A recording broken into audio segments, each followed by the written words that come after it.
Jay, that's strangely close to Daniel Jones from the Giants. Daniel, is that you? Beat the Chiefs. Show me. If the Broncos and Russell Wilson can show me that they can beat the Chiefs, then I will start believing. And the crowd up. And so are this defense, and Kansas City won't snap the ball again. The Denver Broncos have beaten the Kansas City Chiefs. Dave Montgomery on the Lions, former Bear, gonna make this his revenge game for sure. David Montgomery gets the touchdown that ices the game. No! And there's the flag. There's flags. There's flags. There's flags. There's flags. Snap, hold, kick. Denver wins! Denver wins! Let's go! They open. No! What happened? Ah, shit.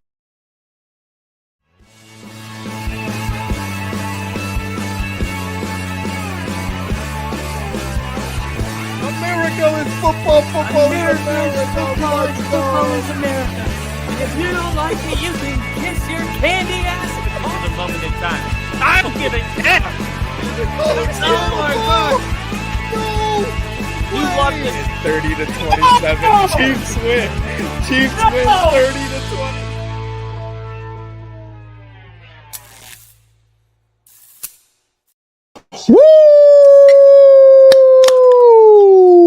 Woo! Bears, Packers, baby. Let's get it going. It has been a while, everybody. Richard, Daniel, Barry already in the chat. I love to see it. It is time. Bears and Packers fight for number one in the NFC North. Richard with the $10 super chat. It's a seltzer, but I'm gonna give a little chug. Here we go. Woo! Woo! There's the burp. Thank you, Richard. Love you, man. Close Bears fan. Thank you, Richard. You're an awesome Packers fan. Unfortunately, you are a Packers fan, but we'll get past that. And here's the kickoff. Here we go, baby. Here we go. Bears are going to get it at the 5. And Bears are going to start off at around the 29-yard line. I believe that was Duvernay on the return. It is that time. It's Bears-Packers, the greatest NFL rivalry in the NFL. It's going to be a good one. It's going to be a good one. Caleb Williams last year won his first game against the Packers in Lambeau to end the 2024 season. Let's see how it goes today.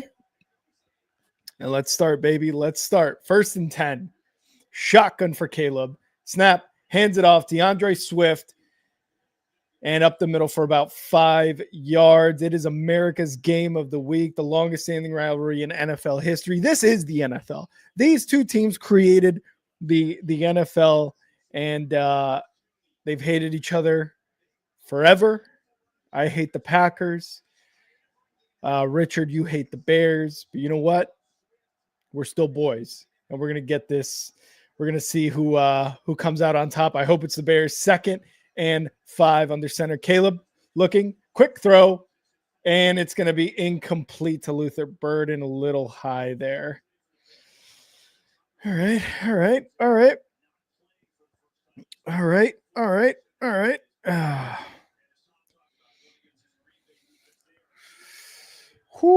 It has been a while, guys, that I've been here. Last week, Black Friday against the Eagles, I was a little sick, not feeling myself, so that's why I was not on the stream. 3rd and 5. Here we go. Caleb shotgun. He's going to take the snap, looking, and he's going to avoid a sack, going to run himself. Is he going to throw? No, he's not. He's going to slide and gets hit. There's a flag. Let's see what that flag is. Whew. That was scary. I don't know if that was Parsons. It might be a holding. Oh my God, holding on the Bears. And that's not how you want to start this first series, and that is Darnell Wright. It was Gary. He held him. Yeah, that was a hold. Pretty much had his arms around like near his helmet or something. So 3rd and 5 turns into a 3rd and 15. Talk your shit, all love. Lily, Steelers win. That's insane. I thought the Ravens were going to win that one. That is crazy. Caleb back to pass, looking. Throws over the middle, incomplete. I'm not sure who he was throwing that to. Zacchaeus was about 7 yards away from that, and he misfired. That was zone coverage. You should have gotten that. Well, Bears are going to punt now. 3 and out. Oh, man. That's disappointing. That is disappointing. And here's the punt for the Bears. Almost a block there. Dobbs in the back. Takes it to about the 31 yard line is where the Packers are going to start their next drive. And there is a flag already on that punt. See if it's on the Packers or the Bears here.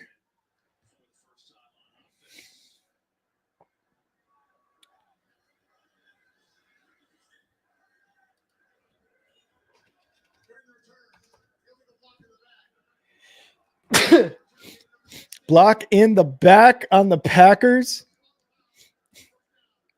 It's going to be a first down. We'll see where they have to start, where they're going to place the ball.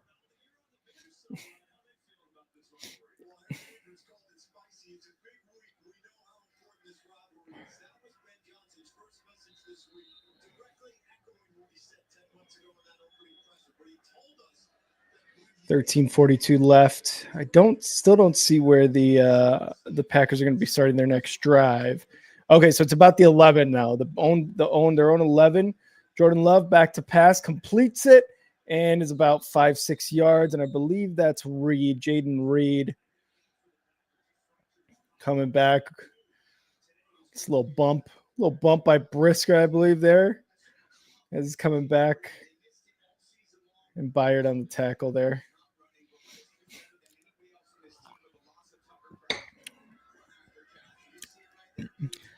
All right, here we go. 2nd and 4 for the Packers.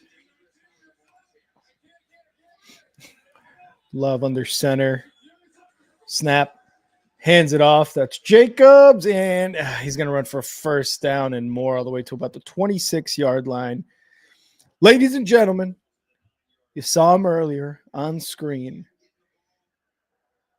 The one, the only, the best Broncos fan, the most committed Broncos fan of all time. Ladies and gentlemen, I bring you in Kyle.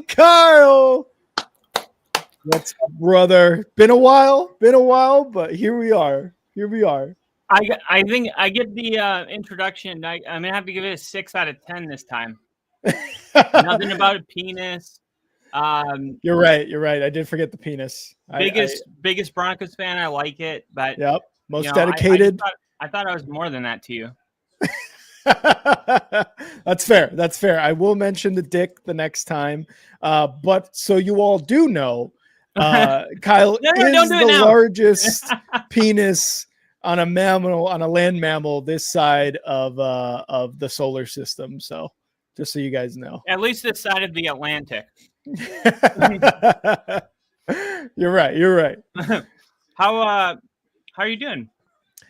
I'm good, man. I'm freaking excited for this game. That's for sure. I just need to stop and pressure. Oh, but he completes the pass anyway. I was just telling them, I'm like, yeah, the Bears have had some tough games, like the Eagles game, but I'm like, this is like the equivalent to like when we played the Chiefs 2 weeks ago. Yeah, and it was like, okay, this is like, are they going to take the AFC?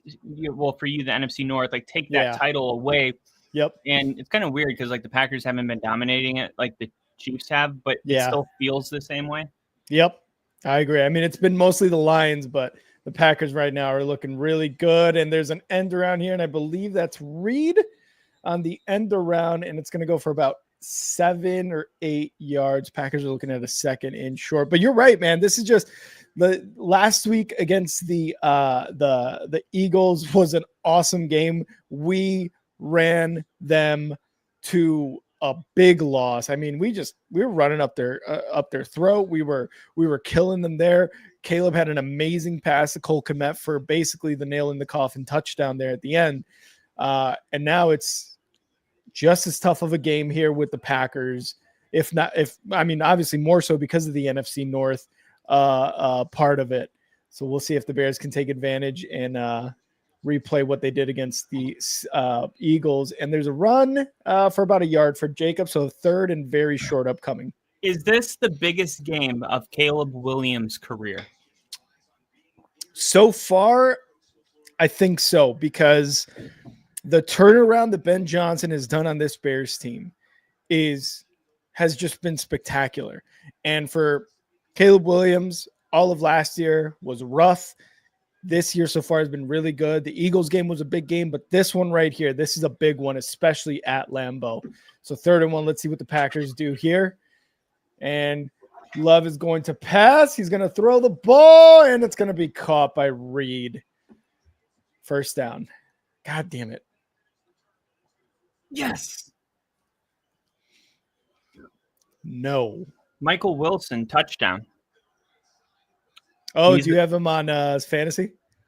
Yeah, I picked him up 3 weeks ago when Marvin Harrison was ruled out. And yeah. He's getting like 20 targets a game in Marvin Harrison's absence. And then he came back last week and production went back to normal. But then this week they ruled Marvin Harrison out again. So I flexed him and he's got a touchdown on the first drive. Are you winning that matchup? Yeah, 152 projected to 110. Oh, nice. So pretty good. Which is good, too, because I traded Jonathan Taylor for Achane, and he got injured in the second quarter today. Oh, Taylor? Achane. Oh, you traded for Taylor? I traded Jonathan Taylor for Achane. Oh, okay. Yeah, just like the playoff matchups, like the Colts go against their final 5 games have like 4 top 3 run defenses. And like for Achane and the Dolphins, it's like the exact opposite. Like the worst run defense? Yeah. Nice. Here we go, running up the middle, and it looks like Jacobs gets about a yard there. 3rd and about 4, 3rd and 3 coming up for the Packers here. How are the Broncos are playing right now, right? The Raiders? Yep. This is first time I've been streaming a Broncos game in a month. It's crazy. Oh, that's right. That's right. Was the Chiefs game, but then they had the bye week, and then my son was born, and yeah, it's been wild. Yeah, it's been awesome. It's like I keep waiting. Like I'm like, it's like a buzz, like yeah. It's like when you're in a new relationship and you got you're giddy and happy all the time. Yep. It's just like that. I feel that because I was telling them earlier, everybody here with us right now, which thank you so much. Hit that like button if you haven't already. That last week I was going to stream the Bears game, but man, I think it was something I ate maybe on Thanksgiving or something, but my stomach was killing me, and I was like, I don't know if I could do stream right now. Dude, and, I ate some bad sushi like 5 days ago, and same thing. I was at the VA hospital and I was starving. And I saw some sushi and I'm like, I don't trust it. Yeah. And it's funny because like my body's so resilient that I knew I was supposed to have food poisoning. Mm-hmm. It didn't quite turn into that, but I was not feeling good. Yeah. And that's the worst because like, what you ate and you're just like incapacitated and you're like, this fucking blows. Yeah. Sack them. Sack lunch, baby. Nom, Montez Sweat. Let's go. 3rd and long coming up for the Packers. Bears gotta stop them here. It's such an interesting game for Green Bay as well, because when you look at some of their losses to the Browns and the Panthers, I might be the only one that I don't think it's that bad of a loss. That's a whole nother thing. But the Packers, they've lost some questionable games and they've tied a questionable team. And then it's like, well, if the Bears are 9-3, the number 1 seed in the AFC or the NFC, then technically this is supposed to be like their prove it game, and it's like intercepted Kyler. CJ Gardner-Johnson sideline. Let's go, baby. Still going? Woo! No, he's out of bounds at around the 30-ish, and that's what Love does. They Love take the ball away. Picks. That's what the Bears do this year, Yep. and it's like it's like everyone's looking at it like a prove it game for the Bears, but it's at the same time it's equally a prove it game for the Packers. Mm-hmm. I that's how I look at it. Yeah, and this is a game that like you said, it has a lot of meaning, and it has a lot of like you said, it means something for both of these teams. It's a prove it, because you win this game. If the Packers win this game, they jump to the number 1 seed, obviously, whatever the tiebreakers are with the Rams and so on. And if the Bears lose this game, they go to the 7 seed, and they move to 2nd in the NFC North, which is just goes to show how crazy tough the NFC is this year, which is like this game determines whether you are a wild card currently or are number 1 in the NFC and will have a bye week for the playoffs, which is ridiculous. It's a common theme. Like last year it was the Vikings and the Lions, and they were like 13-2, both teams. Caleb and caught. There was a 13 win team as the 7 or the 5 seed. Yeah, the Vikings, you're right. And there's a possible fumble. I just saw the catch by no, he was down. He was down. Yeah, no looks way. like He was down for like enough time to make a sandwich. Yeah, I'm seeing that too. It looks like it was taken away on the ground, but like you said, I think he was on the ground. They're gonna we'll see what the refs say. They try to let these things play out because you can always reverse it. Oh, Yeah. wait, I didn't see that angle. Oh, and LaFleur's gonna challenge that's it. not good. I wonder if they'll call it incomplete. I don't know if he actually established control. Yeah, that's the thing. It might be an incomplete pass, or I think. Well, he had a couple steps, which I believe. I don't even know what constitutes a catch anymore.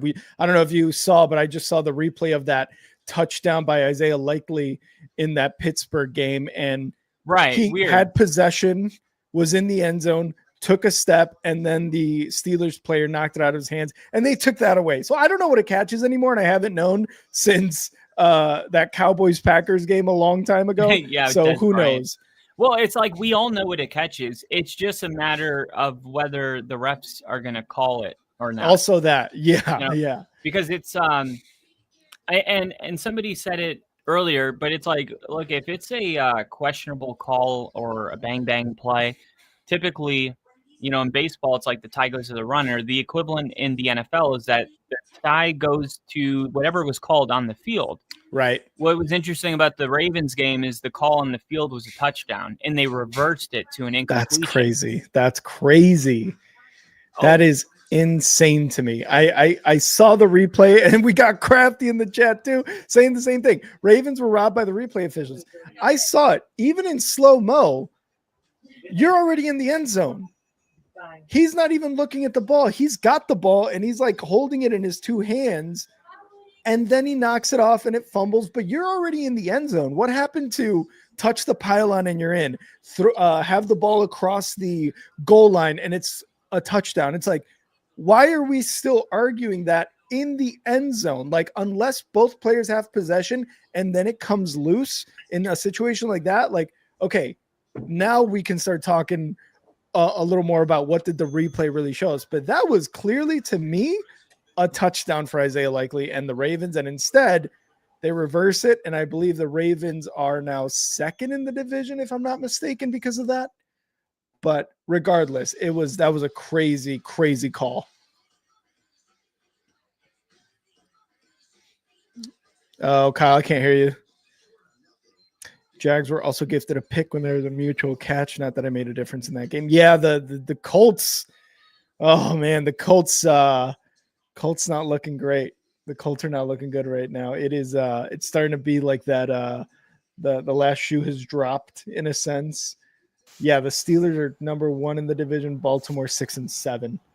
Check. I got you. And so it's what I just heard them say is, I believe, an incomplete catch. So instead of a first down or a fumble, it is an incomplete catch. Okay. And the Bears are looking at a 1st and 10 upcoming. Yeah, so he never established possession is what I'm assuming what they're saying. Yeah, that's what it looked like. Yeah. So 2nd and 10, I should say, at the 41. And there's a flag. It's going to be a false start by the Bears. On Loveland. Ball never touched the ground. Yeah, that was weird too. Or maybe it did when he didn't establish that completion or possession, I should say, as he hit the ground. I don't know. God, 35th pre-snap penalty this season for the Bears, the most in the NFL. Jesus. 2nd and 15. Caleb back to pass, looking, and he's going to get it incomplete to Manungai. So 3rd and 15 again for the Bears. It's a big game for us too right now. Not the opponent-wise, but we control our own destiny. Yeah. It's just the Patriots haven't had their bye week until now. So yeah, they have that extra win that we don't have because of a game. Broncos are 10-game winners, right, so far? Yeah, they're 10-2. The Patriots are 11-2. 11, yeah. But if both teams win out, the Broncos would be the 1 seed, not the Patriots. Nice. And Caleb throws deep out of bounds to nobody there. He was under a lot of pressure. The Packers brought really good pressure there. Yeah, the Packers defense is a lot better than I think people know. And I was looking at this yesterday. Mm-hmm. What are they doing now? Are they going to punt it? I would assume so. I don't know if Cairo has the leg. Yeah, they're going to punt it, which I just didn't want to talk through something important. All good. Yeah, they're going to punt it here. Yeah, and here's a 3rd and 6 for us right here. Nick's back leg pressure. Oh my, incomplete. How is that not a fucking flag? And Packers are going to start at their own 10. That is ridiculous. That's insane. Okay. That aside, when you look at the top 8 teams when it comes to stopping the run, all 8 of those teams are currently in the playoffs, which kind of tells you, like, hey, if you're really elite at stopping the run, you're going to be in the playoffs. All 8 of those teams. Out of those 8 teams, 5 of those teams are also in the top 10 in defensive total yards allowed per game. And if you take those 5 teams, only 3 of them are also top 10 in passing yards allowed. And it's the Broncos, the Texans, and the Packers. Broncos, Texans, and pass. Okay. And then if you take those 3 teams, like only the Packers and Broncos are top 15 in passing yards offensively, and only the Broncos are top 15 in rushing yards offensively. So that's why, like, no matter who they play, they found a way to win, because there's not one way to beat the team, the Broncos, because there's not like a big weakness you can exploit. And I was talking about that earlier, but some interesting context was, like, I saw Buffalo was, because I made this short on our YouTube page, and a Buffalo fan commented and said, hey, but we're top 10, just like you guys in, I think it was 4 out of 5 of those categories. Yeah. And I was like, yes, but the one category that you're not is the most important one. It's the rushing yards allowed, right? All 8 of those teams are in the playoffs. Buffalo's not in the top 10. Matter of fact, you guys are one of the worst rush defenses in the NFL this year. So it's kind of a moot point. And if you look at passing yards allowed, Buffalo is number 1 in the NFL. So at first glance, you think, oh, Buffalo's really good at stopping the pass. Not so much. If you look at opponent passing attempts per game, Buffalo's opponents are passing it fewer than any other team in the NFL. So teams playing Buffalo just aren't throwing the football because they're so vulnerable against the run. The game plan against Buffalo is just to run the football more than anybody. Wow. And if you look at the three teams that the Packers, the Texans, and the Broncos, and because those are the three teams that are well-rounded defensively, the Texans and the Packers, their opponents are throwing it around 15th, 16th. So they're right in the middle of what you would expect on a given Sunday. Mm-hmm. The Broncos' opponents, they're ranked 27th. There's only 5 teams whose opponents are throwing it more. And of those 5 teams, 3 of them rank in the bottom 5 in passing yards allowed per game, because when you're attempting a ton of passes, naturally you give up more passing yards. Yep. And that makes Denver's passing defense so much more impressive, is that their opponents are throwing it almost more than any other team, and they've remained in the top 10 in passing yards allowed. Mm-hmm. So while Buffalo's number 1, it's far less impressive than Denver being at 9, and that's why you can't just look at like where they rank and leave it at that. You know, context matters. Very much so. Yeah, that's impressive though too, and not to try to take a dig at the Broncos. That's impressive, and that's with Riley Moss not necessarily playing very well either. Has Jahdae Barron been in? Jahdae Barron had. The thing is Riley Moss has been targeted. Oh, come on, more than almost double more than the corner. Like he's been targeted almost double the guy underneath him. And he actually, quarterbacks throwing against Riley Moss have the lowest completion percentage of any defensive back in the NFL. The only reason it feels like he sucks is because he gives up these big plays, you know, these big touchdowns. Yeah. But it's really like a drop in a bucket if you watch the whole game. Come on, get to him. Going deep, Jordan Love. And it's caught. Oh, my God, at the Bears 30. What a passing catch. Jesus Christ. Did you see the Traylon Burks catch on Sunday Night Football against Riley Moss? No, I don't think I did. He like went up with one hand and made this insane catch. And I'm like, I feel like every week Riley Moss gives up like a touchdown, but it's like the most miraculous play I've ever seen. Yeah. It reminds me of like when you're a really good fantasy team, but your opponents have their best week against you every week. Yeah.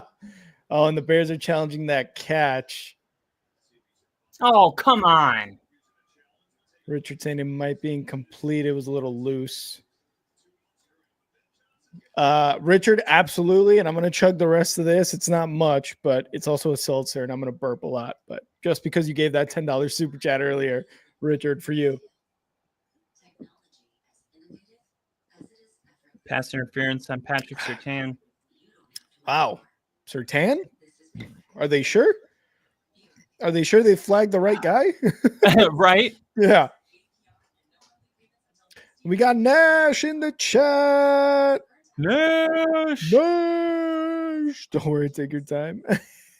We spoke about this, bro. Yeah, I remember that, Richard. I forget what week it was. It was a few weeks ago that you were like, first Bears Packers game. You're gonna get a super chat so we can so I could chug some drinks. Oh, I didn't know that shared right away. Okay, so this is what I was gonna show you.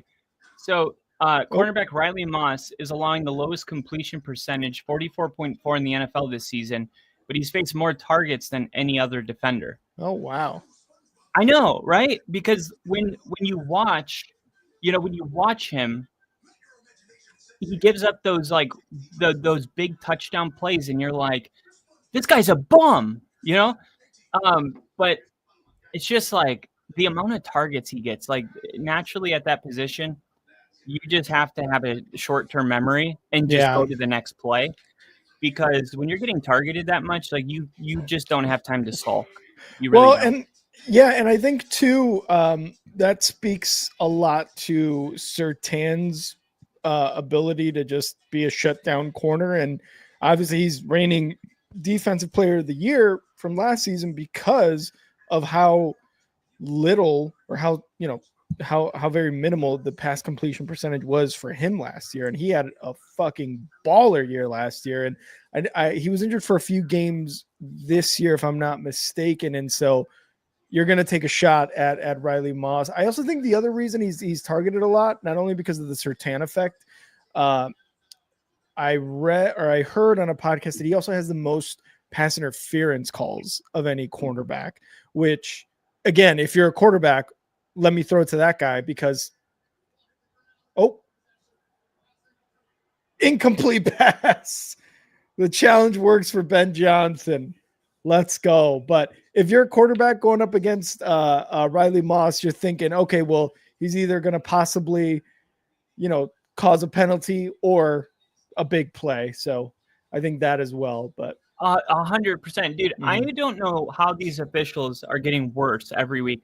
They just called Nick Benito for a offsides, and he timed the snap perfectly. They showed the replay, and he was behind the line. Oh God, dude! It just every week there's one call where you're just like, how? And you got sacked again. So nice. Come on. Over the middle, caught by Josh Jacobs. Oh, come on, dude. Who was that? There's going to be some fights after this game from the fans. Ogbongbemiga, you got to make that tackle. First contact. You can't miss. What happened? Yes, personal foul face mask on the offense, baby. On the offense. Replay second down. That was on 85 or 65. One of the offensive linemen. Let's take a look at what he did here to maybe Grady Jarrett. Oh, yeah, hands to the face immediately. Go, go, go, go, go. Marvin Mims, no fucking way. Woo! Let's go. Woo! Second and 25, Packers back at their own 20. Yeah. There's Woody. Woo-hoo. And Jaden Reed with a catch for about 6 yards. Woody! That was one of the best returns I've ever seen. Oh, that was a punt return? Yeah, Marvin Mims, he had 4 guys trying to tackle him, and he, broke out of it and took it back. Wow. This is insane. Touchdown? Wait till you see this replay. And then he pointed to PJ Locke to get his lead blocker. Yeah. That was amazing, dude. Oh, and the Mile High salute to cap it off. Oh, my God. I have a boner. Get another drink, BRB. I got a boner.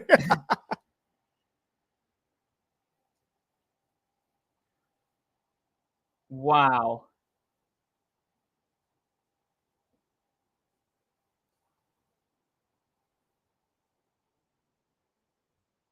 Oh, my gosh. We did it, Woody. We did it. We're going to be the number 1 seed. Mwah. Dude, we're both the 1 seed. Isn't that insane? I've been saying it's like our teams have this weird bond. Yeah, man, they got the weird connection. It's like, I don't know, are we dating now? Oh, I think we're exclusive. I think we are. I'm going to change my Facebook. Oh my God, are we in love? I think so, because now we're finishing each other's sandwiches. Sentences. Oh my God. I said sandwiches. Which, dude, by the way, Bears are that bear. That looked just like Marvin Mims. Besides that, he got tackled right after. That's how it started, kind of. How is Duvernay as the returner? Well, until that's pretty much been it. It's like up until the game against the the Giants. I believe it was the Giants. Up to that point, returning for him was just really bad. One of the things with him was he would anticipate contact way too much and just kind of stop or try to change direction too much. Up until that game against the Giants I'm pretty sure it was the Giants or the Vikings. No, the Vikings. Yes. He had a really good kick return to get the Bears into prime position to win that game. And up until then, he was not very good. Some of the returns in that game even were very subpar, but I have just had an issue with him damn near all season. other than that game where he returned the ball into, I believe it was inside the 40-yard line of the Vikings, he hasn't been anything special, which I was hoping he would be because he's an all-pro. But he hasn't been anything special outside of that first run. But the kick returns, the punt returns have been slightly better, but nothing to be like, oh my God, this guy is the next right home. Hester. Yeah, but it makes a difference, man. It just makes such a big difference. And as we get into this new era where kickers are knocking through 65-yard field goals, like they're 55-yard field goals, having a 25-yard return to a 5-yard loss is like, we talk about game of inches, and I think sometimes we get lost on how many yards exactly is at stake on every punt return. Yep. Even on the coverage, whether you're kicking. I mean, special teams is like I feel like it's like the offensive line. It's like we all know it's important, but I don't think we really comprehend how important.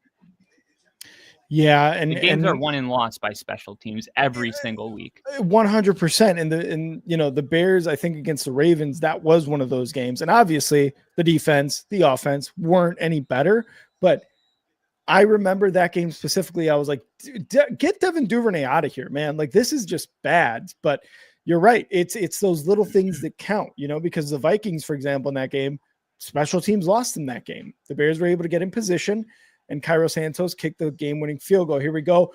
Swift up the middle. He's going to get about 6 or 7 yards there. Bears get into about the 32-yard line. Thanks to today's loss, Bucks now have tied record with Panthers. That's insane to me. The Panthers are... Who could have predicted the Panthers would win that division? I know. Well, history. Remember J-Lo getting a divorce, Ohio State winning the championship the year before, so on and so forth. In my defense, I predicted that before Ginger told us that.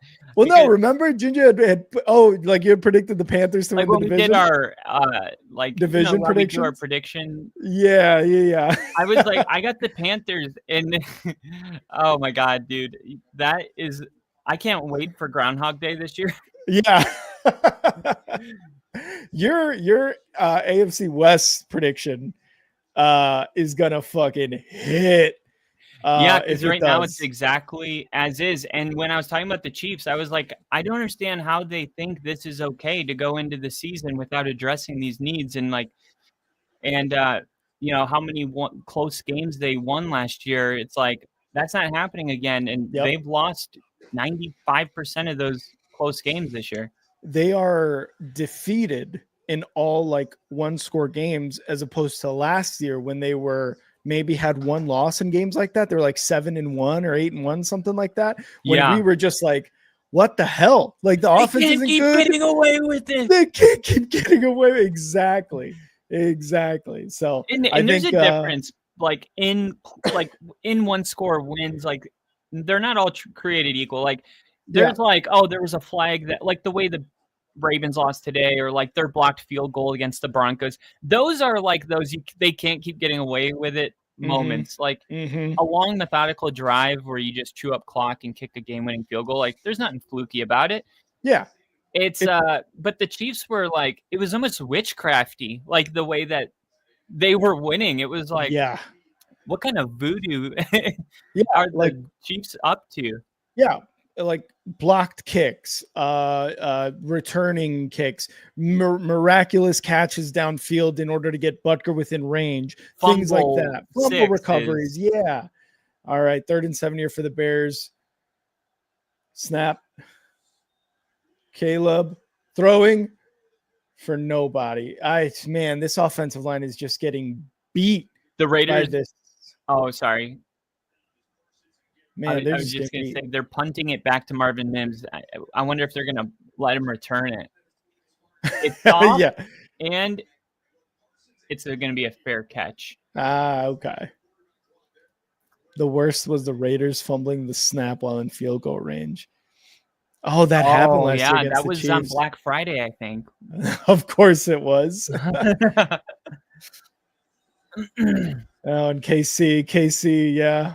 I keep forgetting we've got a Chiefs fan in here.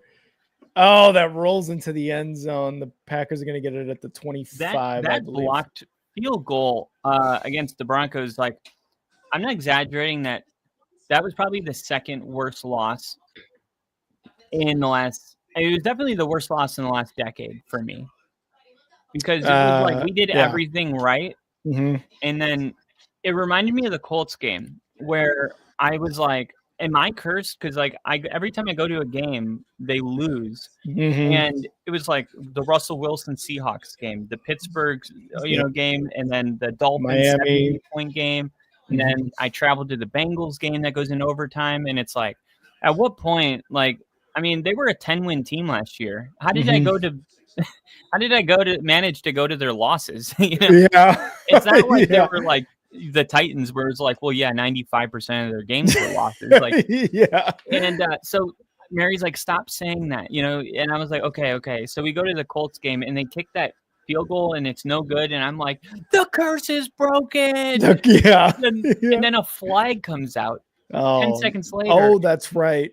And leverage. And they re-kick it. And I'm like, there's some, like, I've never seen that in my life, but it's like they've raised it to an art form of losing in front of me.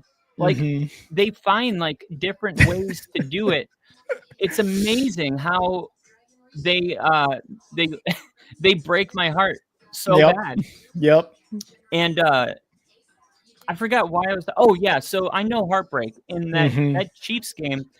It was like we did everything right, and then for them to block that field goal, it just felt like it doesn't matter if you're better than us. It doesn't matter what you do. You will not. It's like in Bruce Almighty when Jim Carrey's like, there's this anti-Bruce barrier I can't get over. Like, and Evan is loving it, by the way. He gets the sweeps. He gets the stories. Why can't I be more like Evan? You don't want to be like Evan. Evan's an asshole. Well, I can be an asshole. No, Bruce, you can't. No, Bruce, get the plate out of his hand. Yeah. Why would you do that? I'm sorry. Let me pick that up. I'm sorry. I can't pick that up. Yeah, I'm sorry. Oh, my God. Oh, man. I'm looking across the scores right now, and the Saints beat the Bucks. The Jaguars crushed the Colts. Steelers, Ravens, that was obviously close to the final thing. Dolphins destroyed the Jets. The Dolphins are 6-7, by the way. Not anything I was expecting. They still have a shot, it seems like. Yeah, I went back to, I made a video about why the Dolphins shouldn't fire McDaniels. Yeah. And I'm going to double down on it today. I saw them hand the ball off to Ollie Gordon, and there was like three Jets on the 7-yard line that had him, and the entire offensive line came behind and carried him into the end zone. And I'm like, when you're not playing for the playoffs and your team's playing like that, that's coaching. That's coaching. Yes, I agree. And I remember when we were talking about our division predictions, specifically the East, I remember having the Patriots in third or last. And we had a Patriots fan here.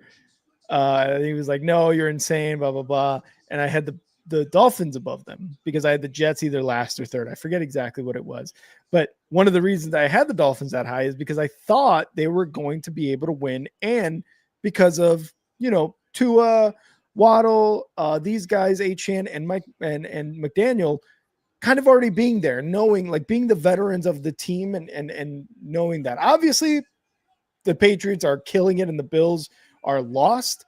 But it's starting to kind of even out for the Dolphins after that horrific start to this year. Yeah, it definitely is. And Devon Achane, man, is just incredible. He's such a monster. It's funny. I went back on Sunday Night Football and I got the timestamps for when the Broncos were on the clock, and I'm like, please Achane. And then they drafted Riley Moss. And then the next pick, they drafted Achane, the Dolphins did. Oh, God. And I'm going to turn it into a YouTube short Monday. Oh, that's going to be. And then just have a cut of all of Achane's biggest runs. And all of Riley Moss's biggest fails. Yeah. Honestly, Riley Moss gets such a bad rep.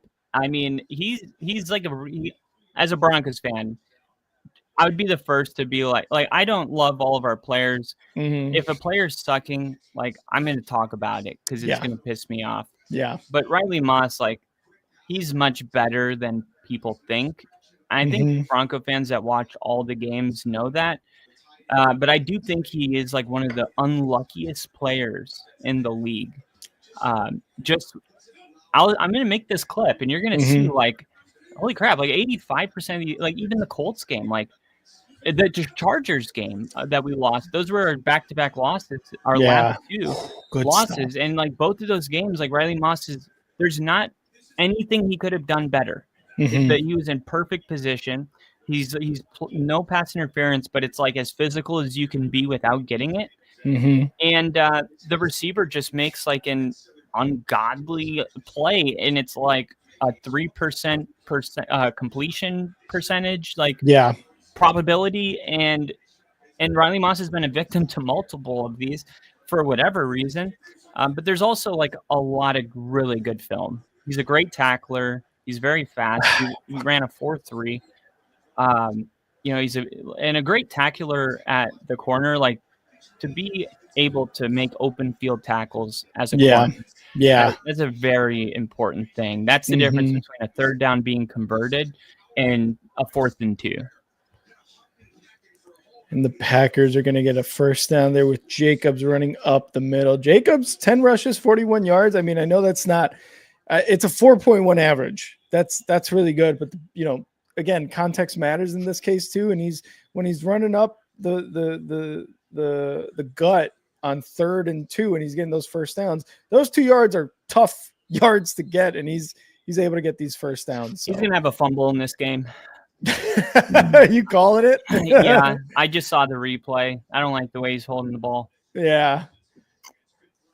I hope so. And I hope it's in deep in Packers territory and the Bears recover and maybe a fumble 6. Yeah, maybe. The Packers don't have the 1-2 punch with Wilson that, I mean, imagine if they would have kept Aaron Jones on this team with that'd be a solid.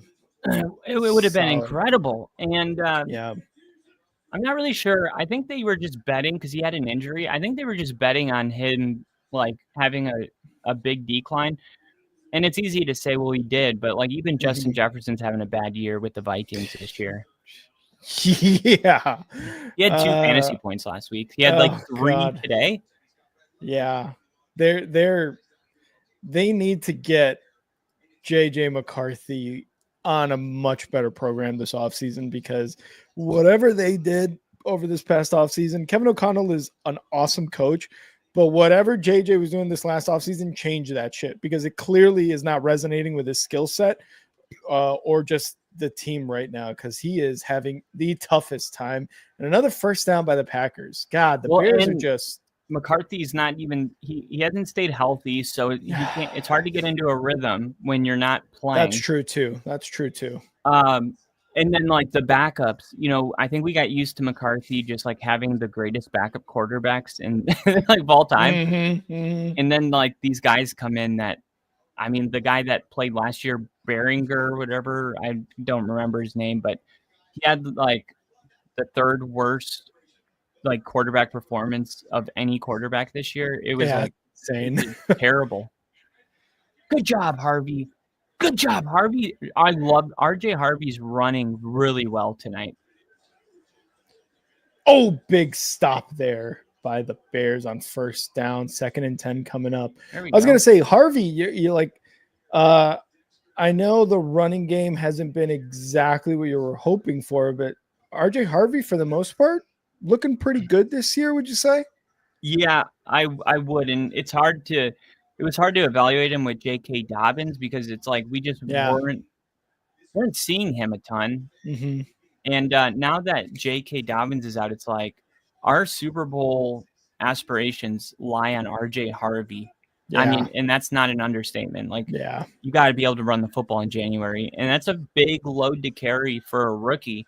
But that's where we're at, and this is our sample size to see if he can do it or not. And this is his best game so far. The last 2 games, it looked like we might need to bring somebody in, maybe like the guy that did really good in Houston that one year, and then I know who you're talking about. He had that one good year like 3 years ago with before they got CJ Stroud. I remember. Yeah, he was like about to break the record. Yeah. And then like got hurt, and then now there's like issues going with the coaching staff, and he's just not getting playing time. I thought that would be a good guy.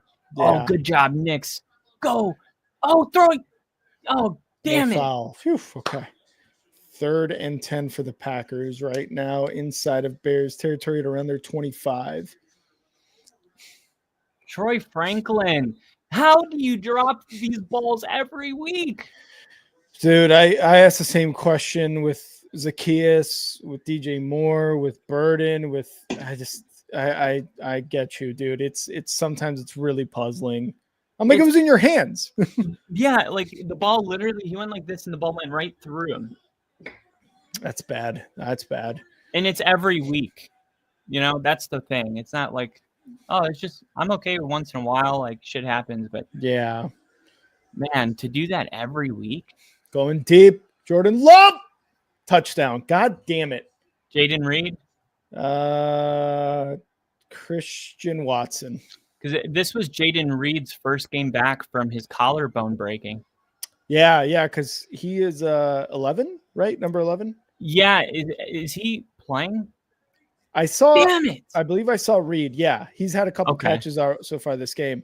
That was just way too easy for Christian Watson. I don't know what Byard was doing exactly there, but he ran right past Byard. And I mean, Byard's a little bit older. Christian Watson is just a very fast wide receiver. But man, that was tough to see. This is interesting. 7-0 Packers. It's 4th and 3. There's 25 seconds left, but Denver's going to go for it here. And it's probably because we just dropped 2 balls in a row. Oh, yeah. You got it. Timeout. First down. Seahawks, by the way, 37-9 stomping of the Falcons is incredible. The Seahawks are like the NFC North and the NFC West, like those two divisions are going to have multiple representatives in the playoffs because all the teams in these divisions, albeit a couple of the bottom ones, are really freaking good. Ginger's about to get on. Let's go. Yeah, I do this thing now where I call it my Blazing 5, and it's my 5 favorite spreads of the week. Mm-hmm. Ooh, and I won $126 because all 5 hit. I had the Steelers plus 5.5, Seattle minus 6.5, Cincinnati plus 5.5, Jaguars plus 2.5, and then the Titans plus 3.5. Oh, Jags nice. And Titans won outright. Yep. Bengals lost by 5, which is what I needed. I needed them not to lose by 6. They should have won that game. They fell apart in the final 3 minutes. Yeah. And then Seattle I knew would be a blowout. And then the Steelers plus 5.5. I'm taking the Steelers as an underdog in a game like that every time. Yeah.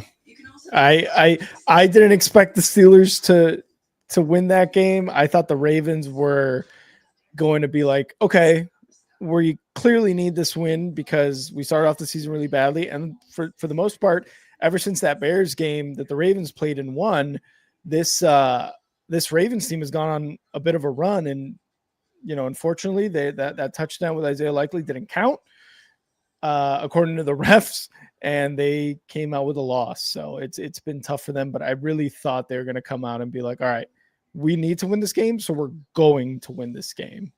And that was not the case there. Nick, JJ McCarthy, 3 touchdowns today. Is he the best quarterback in the NFC North? You know what? Let's give it to 9. Let's give it to 9. Let's give it to 9 this week. Yeah. I posted a short about McCarthy last night. Oh, the one where the coach is hyping him up and he's like, yeah. He looks so lame. It says like this moment ruined JJ McCarthy. Yeah. I don't think what anybody. happened there? Okay, I'm gonna calm down with that. I think Jordan Love's one of the best in the league at like seeing what the defense is doing and then like putting the ball in like the way he threw that ball in the touchdown. Mm-hmm. I saw that during that postseason run too, where it's like, oh, okay, you're blitzing and the Uh-huh. ball's gone, and it's like, where's he throwing that? Oh my god, Mm-hmm. touchdown! Exactly. And I mean, he's good for those like back-breaking interceptions, although he's had a really Yes. good year in terms of interceptions. A couple costly ones have happened still. That's the thing too, and that's the thing I always see and hear is like we've seen him in the playoffs throw those costly interceptions for like a couple of years in a row now, and he does that during the season, but they're always single-digit interceptions. It's just the context in which he throws them is really, really heartbreaking, and for the most part, it becomes a loss because of that. And this is kind of too like for the Bears, it's this big game, right? But I feel like for Caleb Williams on a personal level, this is a good defense. Like I broke it down earlier, why Green Bay is so. What the fuck? They overturned the first down. But for Caleb Williams, like he's going against a legit defense, so it'll be cool to see like how he handles it. A lot of football. It's only a 7-point game. Yeah. It's gonna be like 17-10, I think. It's gonna be a low score game. Like the over/under was 44, I believe. I think the under is definitely gonna hit. And here we go, Monungai, or is that Swift? That's Monungai up the middle again for about 2 or 3 yards. Third and short upcoming for the Bears. And we got Ginger in the chat. Ginger. 3rd and 3 for the Bears. I will say the Jeff Hafley for defensive coordinator, we've talked about it damn near all of last year. He has been the saving grace for this Packers defense, who were struggling 2 years ago to even like stop a nosebleed. Oh, the coordinator they got from Boston College, I think. Yep. Or no, was it BCU? No, I thought it was Boston College. Yeah, Boston College. Nick saying, I'm telling you. Was like, who's this? Yeah. Nick saying, I'm telling you, cut Troy Franklin. Dude, but then he like makes an amazing play in the final 2 minutes, and he's out of the doghouse. And it's like, how do you keep him there? Like, who are you going to put in his spot that has – because is there somebody with more talent? Maybe. Is there somebody with the same rapport Bo Nix has? No. Yeah. I mean, this guy, that relationship goes back to Oregon. You can't overnight just like simulate that with a new talented wide receiver. And under pressure, Williams just has to throw that away. I mean, look at Luther Burden, very talented. He's on the field now, but he's not going to have the same rapport as Odunze, who's been playing with Caleb for a year. Yeah, Rome Odunze's out this game because of a bone, something with his foot. He's been playing with a bone something. It's not a fracture. I don't believe it was a fracture, if I remember correctly, but it was something. Yeah, and he's played all year. Yeah, he's played all year, but today against the Packers, unfortunately, he is not available. 2nd and 10. It's going to be a toss. Oof, big hit. Emanungai stays up. Wow, I thought he was down, and he gets about 2 to 3 yards there. Some jawing going on between Moore and one of the defensive backs. Surtain just made an amazing play. Whew. What a hit. They're going to try a Hail Mary here to close out the first half. Denver's going to call a timeout. How is that not a hands to the face penalty, man? Come on. On Parsons? On Kayshawn Nixon to DJ Moore. I don't. Damn. That looks violent watching that replay. The Monungai run or the the Monungai run. Yeah, Nixon had his face. Yeah. But he didn't have his face masked, but his hands are in his face. Oh, so I think they did call the penalty because now it's 1st and 10. Yeah. Okay, I thought they didn't. I was like, what the hell? All right, here we go. Come on, Caleb. In Packers territory. Let's make some magic happen, baby. Let's go. And they're going to run it. Smith have an arm to throw this? Okay, about a yard or two. Second down and 8. He's going to have to throw it 53 yards for there to be a touchdown. Here's the Hail Mary. 7 seconds left in the half. Raiders get the ball. No, they were just trying to get him to jump off sides for a field goal. Oh. Yeah, the Broncos are trying to get him to jump off sides? The Raiders were trying. Oh, the Raiders. What's the score currently? 14-7. Gotcha. Broncos. Yeah, they only had 3 drives. They scored on 2 of them, and then a couple drops. Let's go. Third and short upcoming. One of them. Oh, okay. It's funny when you go on these 8-minute drives. It's like halftime comes and you've only had the ball 3 times. I know. What I hate the most is when you have a drive that's 8 minutes and you come away with no points. Mm-hmm. Yeah. Even 3 sucks. Yeah, even 3 is like, it's like blue balls. It's like, yeah you almost got me there, but. Sack lunch, Nick Benito. Oh, Monungai. Oh, the Broncos are going to get the ball back in field goal range. Oh, nice. Because that was 4th down, so it stops the clock with 2 seconds left. Oh, 4th and 1. Why are they Bears are going for it? They kept the clock running. Bears are going for it. Come on. Come on. Come on. Up the gut. Let's move that line of scrimmage, boys. Come on. There we go. 3 seconds back on the clock, and Denver's going to have a chance to. Caleb does it himself. Fuck yeah. First down. 60-yarder. Whew. Oh, he did a QB sneak there? He play action, faked the handoff, and just ran it himself outside the numbers.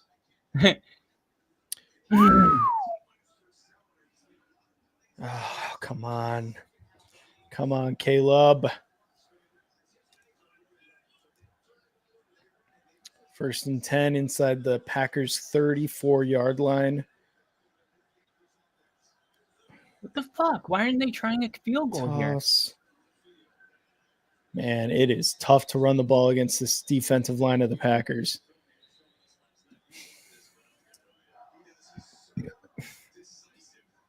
What the hell? Like, why did you just extend your fucking kicker if he can't kick a 60-yarder? You're telling me, dude. You're telling me.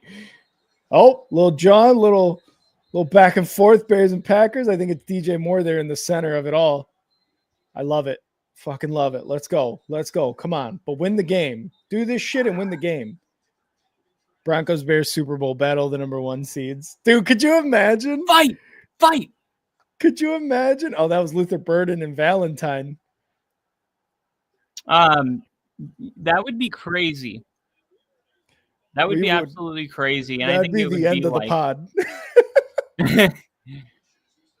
I mean, I feel like the Bears. I don't know. I just need. I'm not saying like it's unnecessary roughness possible, defense, but I'm gonna. If they start winning games like today, I'll put it that way. Yeah, they win these games like. Then yeah, I mean, it's who's better than them if they win these games, like, you know what I mean? Because if they're beating an Eagles defense that is still good this year, if they're beating a Packers defense and offense that is, and they beat the Rams, is my question. Like, that's the thing too. Beating the Rams, that was my off-season 49ers. Super Bowl prediction was Rams and Broncos. Now just like a pulse check, I think that's still perfect because where I'm at with my team is like the AFC and the NFC is very different. The AFC, there's not a team that I'm like, well, I hope we don't play that team. There isn't one. And the ones that there were, we beat them. So like, yeah, it's just. But in the NFC, the Rams, like if we had the Rams in the AFC, I would be like, hope probably we don't play not them. happening. Yeah. Because the Rams and the Seahawks are very good. Rams or Seahawks are monsters in the NFC. And The Packers, very good. The Lions, I still think are a scary team in the playoffs. But the If they Packers, make it. like, I don't know. Like, I mean, Jordan Love's 27, and Mhm. like, there's that whole thing where all their quarterbacks won a ring at 27. Oh, that's right. Yeah. So, like, as dumb as that sounds, I do feel like this is the year for the Green Bay because their defense is finally like carrying the team, They and that. made a move with Parsons to necessitate that. Yeah. But then there's these losses with Green Bay, and you just don't know what you're getting from them. The I'm Browns. not very comfortable with Green Bay at this point Yeah. because they've just not been able to separate themselves in games against Philly, in Yeah. games against the Panthers, in Mhm. games against the Browns, in games, even on the road playing Arizona, 4-point win. I mean, which, by the way, I'm not knocking close games because there's been more close wins this year than any other. But I want to see a couple like dominant performances, Mhm. like our game Mhm. against Dallas. I can go to the calendar and be like, yeah, but what about this one? Yeah. With Green Bay, like, what game does stand out where you're like, oh, that's when Green Bay put him? I mean, there's week 1, but that feels like a long time ago. And then last week on Thanksgiving, it Yeah, felt that like one. that was okay. And now it depends what happens tonight, because if they win tonight, it's like you're building off that Thanksgiving game. But if you lose tonight, it's like, okay, this is going to be an up and down type of thing. Yeah, Not like because down and like very low, just they're not pulling away from anybody is what I mean. right. And obviously the Browns loss at the time looked really bad. But the Lions win in week 1, like you said, it looked really good. And then they beat the Lions again on Thanksgiving. And now they're playing a really tough game against the Bears. And the defense right now looks really, really good for the Packers. The offense, like you said, it's like, yeah, Jordan Love is good, and he made that really good throw to Christian Watson just now for the touchdown, but he also threw that interception to no one was within 5 yards of that throw. So it's like, okay, can you pull away with Jordan Love, or can Jordan Love get in that mode of pulling away? Because it really is for the offense all predicated on how Jordan Love performs. Is he throwing more backbreaking interceptions? Can he get the 4 touchdowns and almost 300 yards, whatever it was, against the Lions last week? Because that's the Jordan Love we clearly want for Packers fans, right? So, Right. but yeah, I agree. Like, even for the Bears too, like, Caleb has really good throws. They have a ton of explosive plays on the run game and the pass game, but there are some times where Caleb misses layups. He misses those a couple of like outs, flat throws, maybe even some deep throws too. And to kind of also give Caleb some credit, his receivers have dropped a ton of passes that have been in their hands, and it's actually extremely infuriating when that happens. But the offensive passing game, for the most part, at least recently, in my opinion, has kind of been up and down. Obviously, the elements and a lot of things have to do have a huge effect because of context. But still, man, it's just like, man, I'd like to see Caleb throw for 4 touchdowns, 300 yards, something like that. Third and 8 Right. for the Just Bears. have like, and it's same thing with Drake May. Like, he hasn't thrown for 300 yards in his whole career yet. Yeah. You want to have like, and if you don't need to, you don't need to, right? But it's hard to, like I said, the context is everything, because the parity is real, but it's also real that the Patriots haven't played a top 10 defense this year. So Yeah, how do that's we a lot of stuff too. evaluate, like, at least for like Chicago, for better or for worse, we're going to be able to know what Caleb Williams looks like against a top 5 defense because of today. But we don't have that for Drake May. It doesn't exist. It's not out there, and we're probably not going to get it till the playoffs, which is going to make for an exciting prediction. And the Bears get a field goal off the leg of Cairo Santos. Ginger, which analogy were you talking about with Love? So I'm gonna really quick edit the score here. We It's high as fuck. That's so funny. Getting close to the next chug. I got about a quarter here, Richard. 3 to I'll 7. save for halftime. One second, pee real quick. I'm gonna pee after you. Liam, your Steelers are first in the division again. How you feeling? I know Lil Lee was in here earlier talking about the Steelers winning first in the division. See, I know both of you guys are happy about that.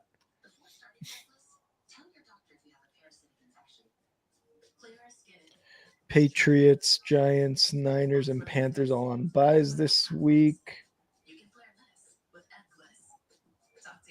Oh, the Chiefs are Sunday Night Football. Casey, I don't know if you're still in here, but I was just going to ask if the Chiefs were playing today and when, but they're Sunday Night Football.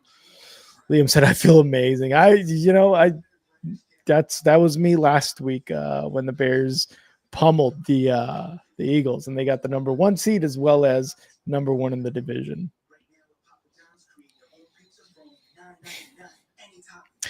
Yeah, for the Steelers to be, number 1 in the division right now against a really good Ravens team, that started off really slow, but in the last few weeks has looked really good. I mean, for them to stay in playoff contention, good for them and good for Tomlin, because I know there's a lot of conversations about Tomlin whether or not this may be the year, and I had predicted that this would be the first losing season that Tomlin was going to have.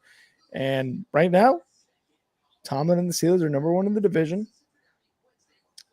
Just beat, in my opinion, a better team in the Ravens. And while I think his seat is still hot as a coach, he pulls off more wins, gets the division title.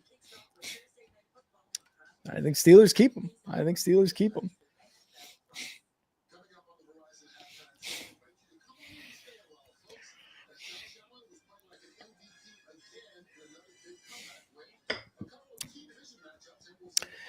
Oh, man. Richard, I know you were saying earlier how this is a stressful game. I mean, it has been really stressful. Like, Caleb Williams has not been able to pass the ball effectively. The Packers defense has been putting a lot of pressure. I think at one point it was like out of the 10 or 11 dropbacks he's been pressured on about 80% of those. It's been rough. What the fuck was that, Cairo?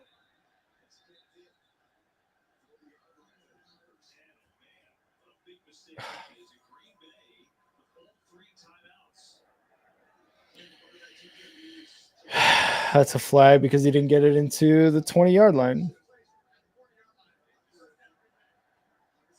And now the Packers are going to start off at the 40. Oh, my God. Kyle and I were literally just talking at the beginning of the stream how special teams can win or lose you games, and that right there is something that's going to lose you games.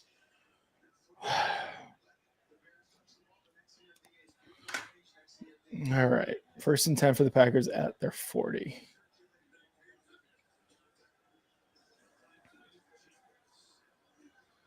Jacobs gets about 2 to 3 yards there on that carry.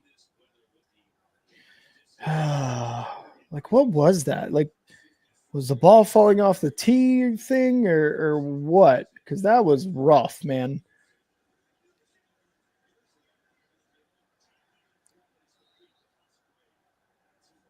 And Musgrave's going to get that 1st down in a Bears territory. Packers looking to get some points on the board. 3rd quarter, they are going to get the ball first. Yes, and Texas Tech won a championship for the first time since like 67 or 55, depending on how you count it. Their best team I've ever seen. They, because they made the playoff, right? KC, I know that Texas Tech is looking good. There's a couple snubs, Notre Dame, but I think Notre Dame was left off the college football playoffs because of a head-to-head loss to Miami.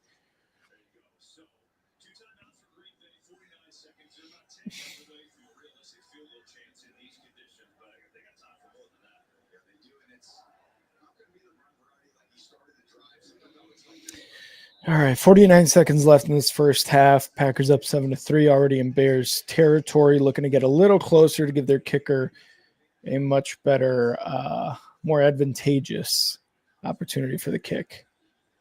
Here we go. Love. Incomplete pass to Musgrave, I believe. 2nd and 10 upcoming.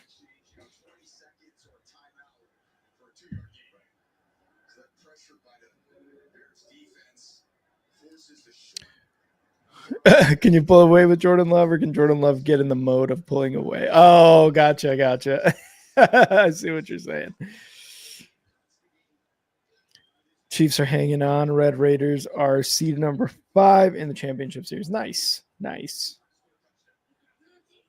2nd and 10. Love looking to pass. Under pressure going deep.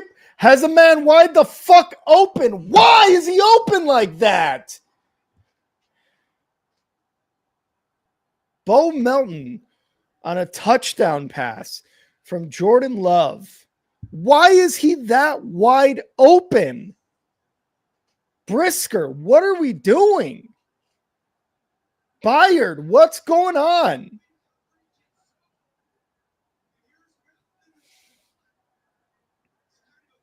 Gets behind Byard, gets behind Brisker. Oh my God.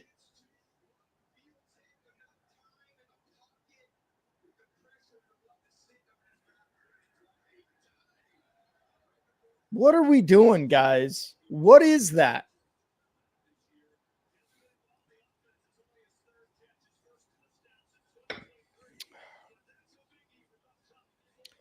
God damn it.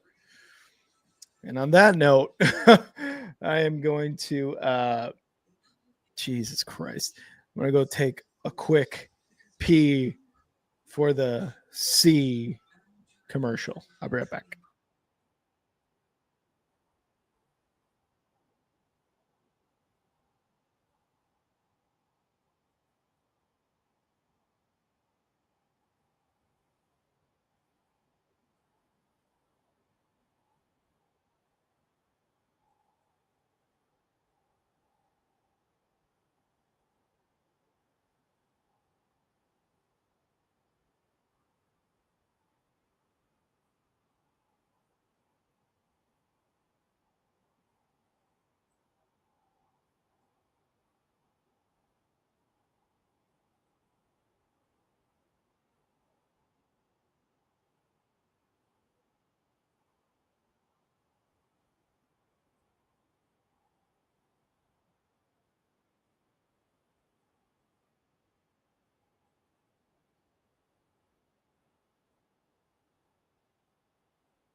Yeah, Richard, a little relief. I bet. Must be nice to hit those deep shots like that. Pedal of the chairs. And okay, like, what's going on here? Are you serious? The Packers just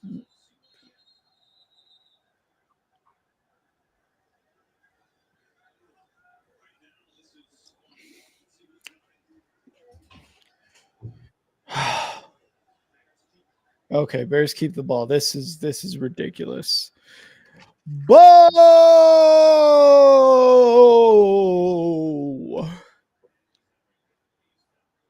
He's down.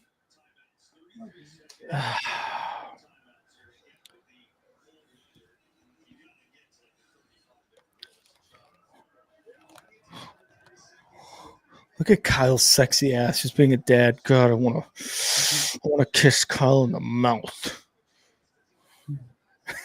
Beautiful. Beautiful child. Look at that. Look at that beautiful baby. Look at that. He's already pissed off at the Broncos not having a Super Bowl won already. Look at that.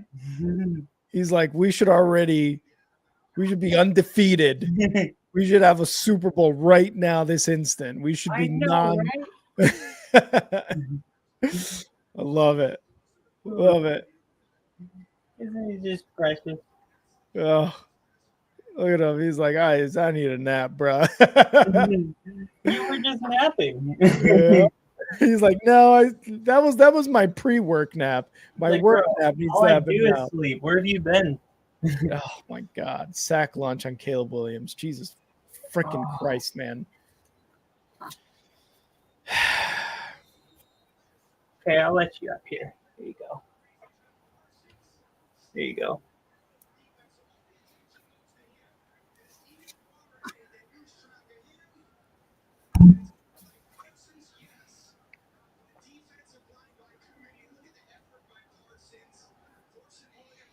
Jesus Christ.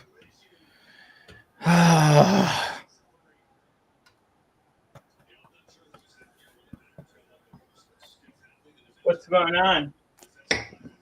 They just sacked Caleb Williams. 21 seconds left in the first half. Bears are down 14-3. Who scored another touchdown? It was Bo Melton on a deep pass by Love. He was wide open.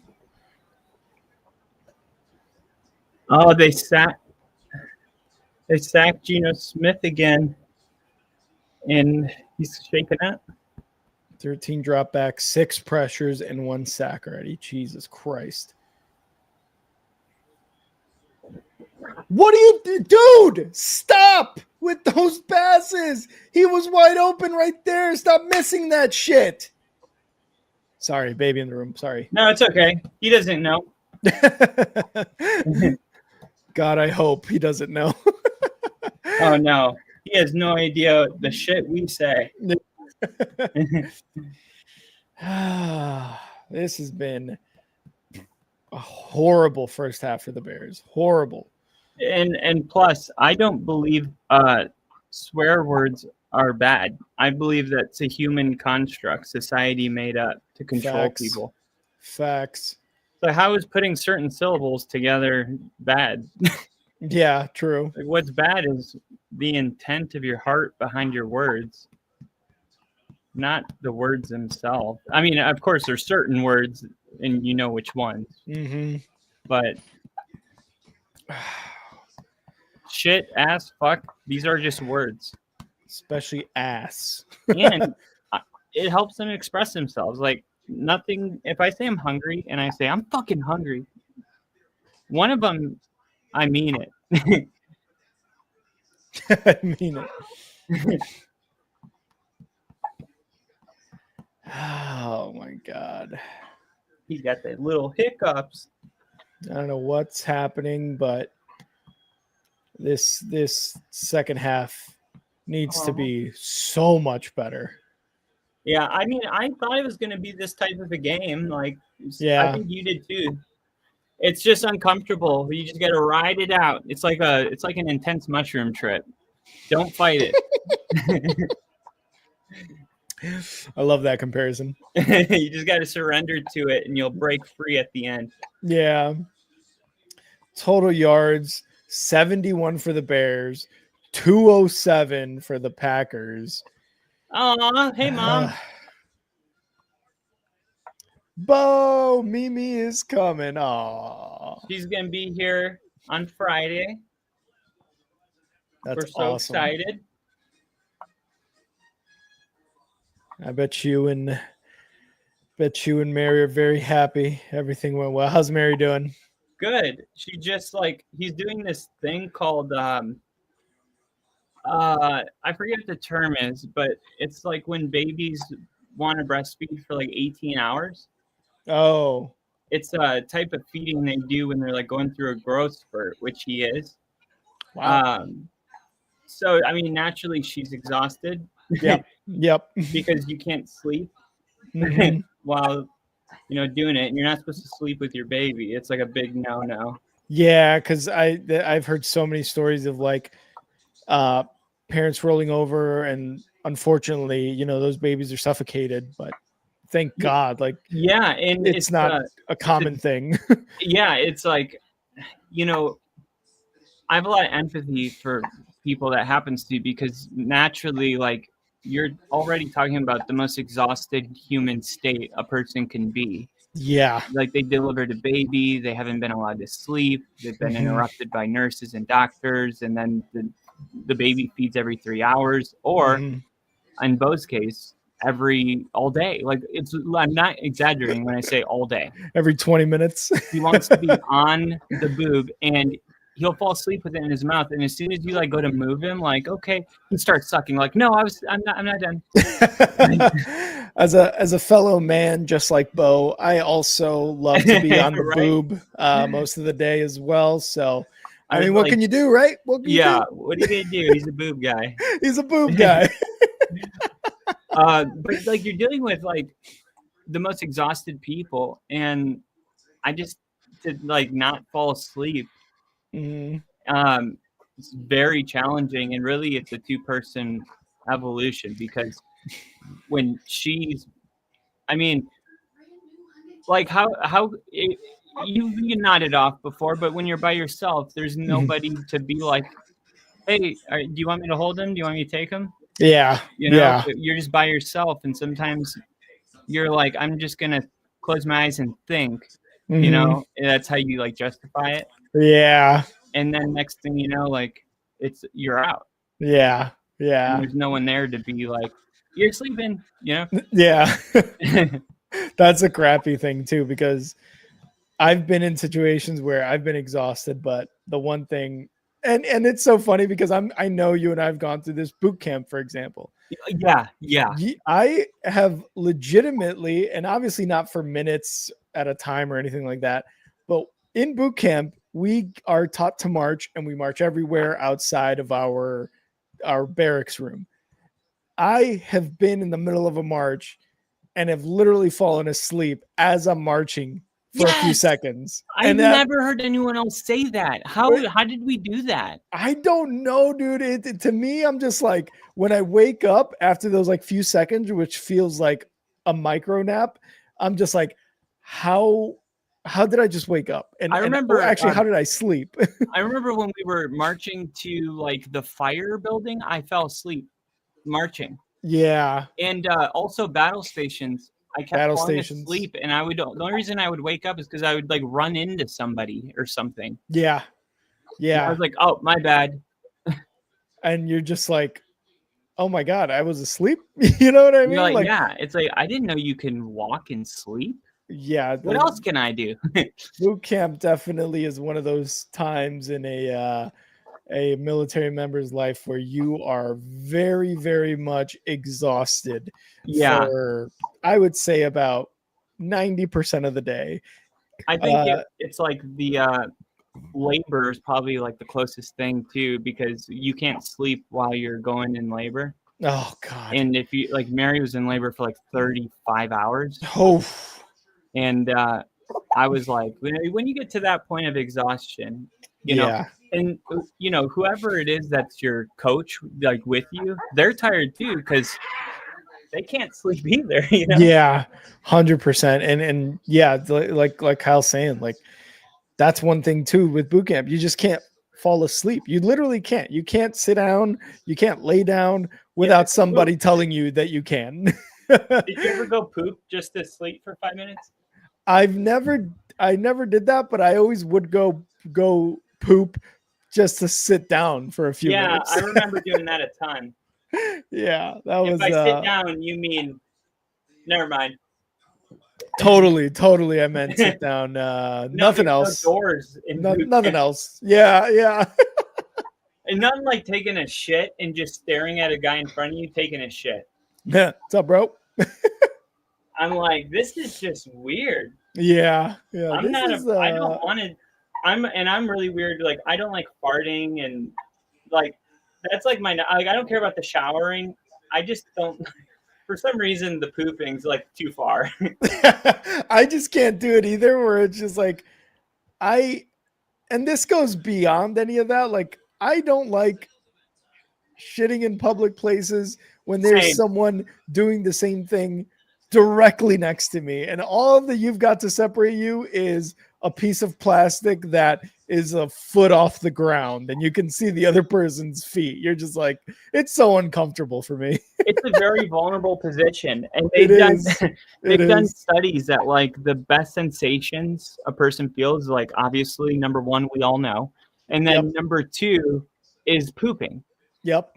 And like it's really weird to like try to do that without like being watched. Like, don't make a face, you know. Like, oh, Richard, $5 super chat. Let me finish Richard. this. Thank I appreciate you. the congrats too. Yeah. He said congrats. I blast music. That's a good one. All right, let me finish this and then I'm gonna chug. I'm gonna open a new one and chug. Chug. Oh, here we go. Is this a strawberry guava? This one's pretty good. This is a big 3rd and 3 right here for Broncos on the 7-yard line. 3rd and 3. Woo, let's go. It's the loudest I've heard the Raiders today. Bo Nix looking. Caught. Harvey. Go. First down. There we go, baby. There you go. RJ Harvey's starting to break out, dude. Their own 7 or the Raiders 7? The Raiders. Oh, okay. Yeah. All right. Here we go. Chugging time. Bear down, baby. Bear down. Good, better, best. Let's go. And Denver's really playing their best football right now, which is awesome. We just played the Raiders, 4 weeks ago, and it was 10-7. Oh, yeah. Sean said, he blamed himself because his play calling was ass. And he was like, we were not prepared offensively for that defense. Like, we thought they were running an entirely different defense. Oh, really? RJ Harvey. What's that? Touchdown, RJ Harvey. Let's go. Has he scored? How many has he scored this year? Well, he's got like a couple of games where he's got like 3 touchdowns. Wow. Like the Cowboys game, he scored 3. He's got, I think that's 2 right now. That's his 5th. That's his 5th in the last 2 games. Damn. So he really is heating up, huh? Yeah, he's starting to heat up, and that's like the one element that will take this team anywhere they want to go. I agree. I feel like because the running game has been an issue for the Broncos for 3-4 years now, about. Yes, it's been an issue for a lot longer than that. I'll put it this way. Denver with J.K. Dobbins, the first record he broke, he was the first 100-yard rusher since we had Latavius Murray in 2022. Wow. And that's just going for 100 yards as a running back. Damn. And we haven't had a 1,000-yard rusher, I believe, since Philip Lindsay. Philip Lindsay, man, what a name drop there. Oh yeah, well he's he's on the Broncos radio channel now. Oh, nice. Good for him. Their local he's got a lot of great insights. He was the one that told me about the maybe getting the Texans running back because with Woody Marks, taking off, What is his name? I'm gonna look it up real quick. Texans.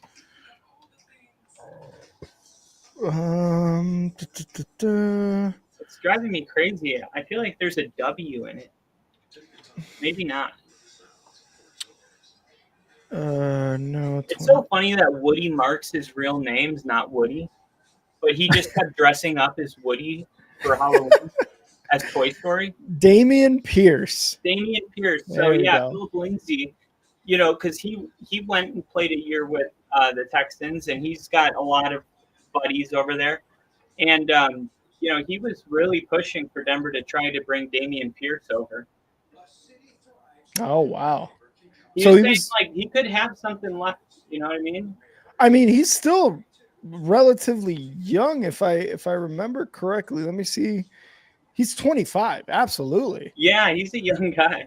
Yeah, and he wouldn't turn 26 until February of next year, which is in like 3-ish months. So, yeah, I mean, why not, right? Like, bring somebody in like that. J.K. Dobbins is obviously doing really well, and R.J. Harvey is heating up, especially the last couple games, like you're saying. So, why not bring in a guy who has experience in the league and ran really well for a Texans team that year that was not very good? And I think the Bears too. I think the Bears are on schedule.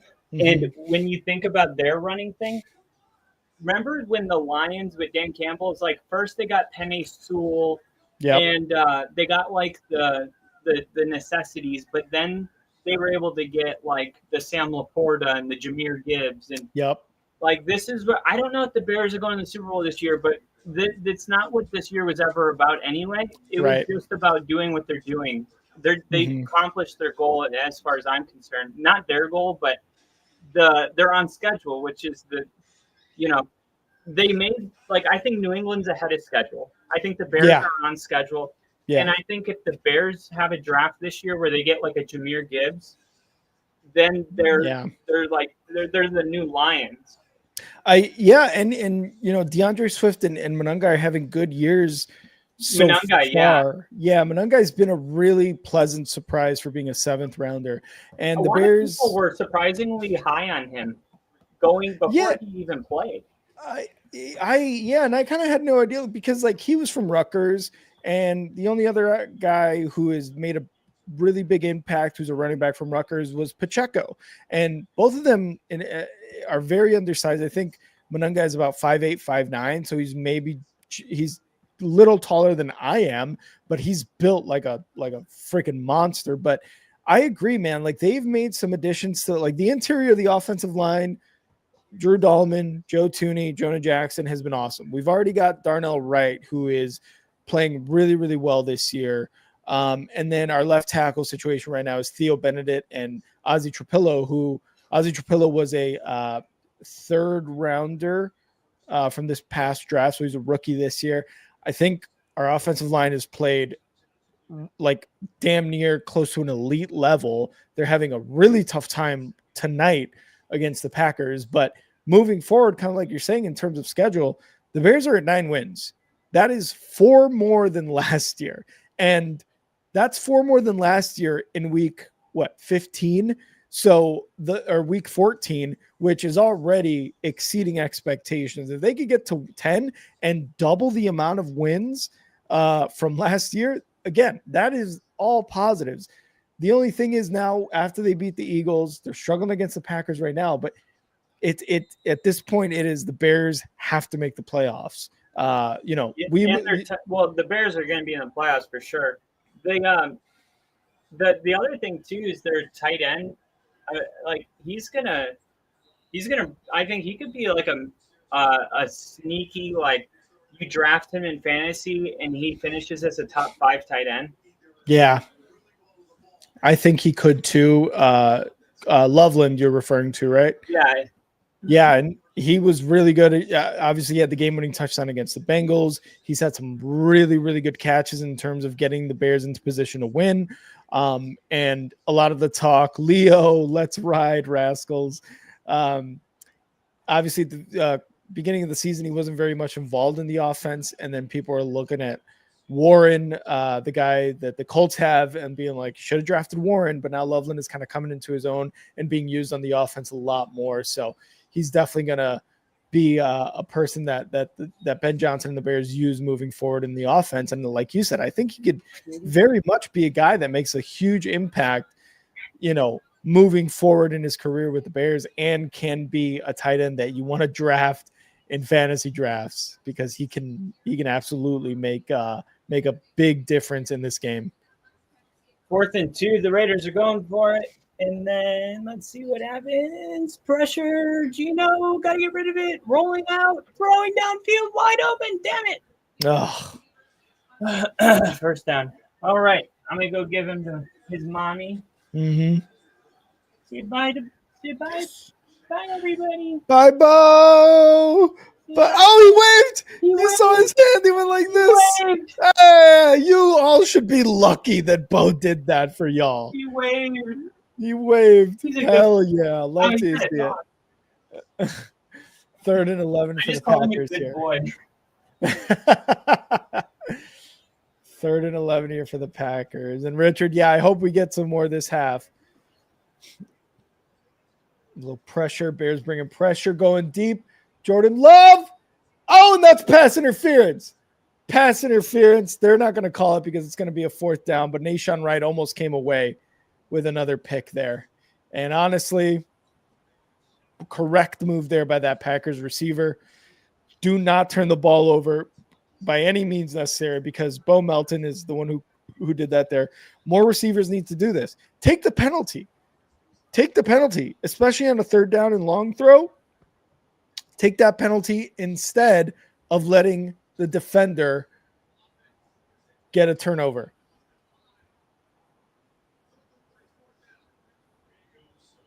Told you, fuck me. Yeah, and I think that was that was clearly an underthrow by Jordan Love, or maybe, and honestly, where Jordan Love threw that, it was obviously an underthrow. I wonder if there was a miscommunication on the play there. I don't know, but clearly an underthrow. And Nahshon Wright almost came away with another pick. I didn't have the heart to wake her up. She's sleeping with one of those eye things over. Yeah. I'm like, we're just going to ride it out till this baby cries. Let's ride. There's the punt. Incomplete. And it's going to be there's a flag on the field. About the 22-yard line for the Bears. Bo, this is the most important thing. I love it.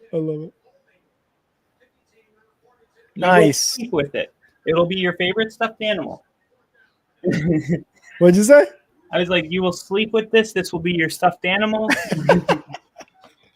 It's like I love it. Our parents' generation, they did this project where they made the kids have to carry an egg with them for a week. They couldn't break the egg, but they had to, no matter what they did, they had to have the egg. I know what you're talking about. Yeah. Yeah, it's like that's gonna be the football for him. Yeah. You're like, you are not to leave this alone ever. and if you drop it, I'm gonna come in with duct tape like Tim McGraw in Friday Night Lights.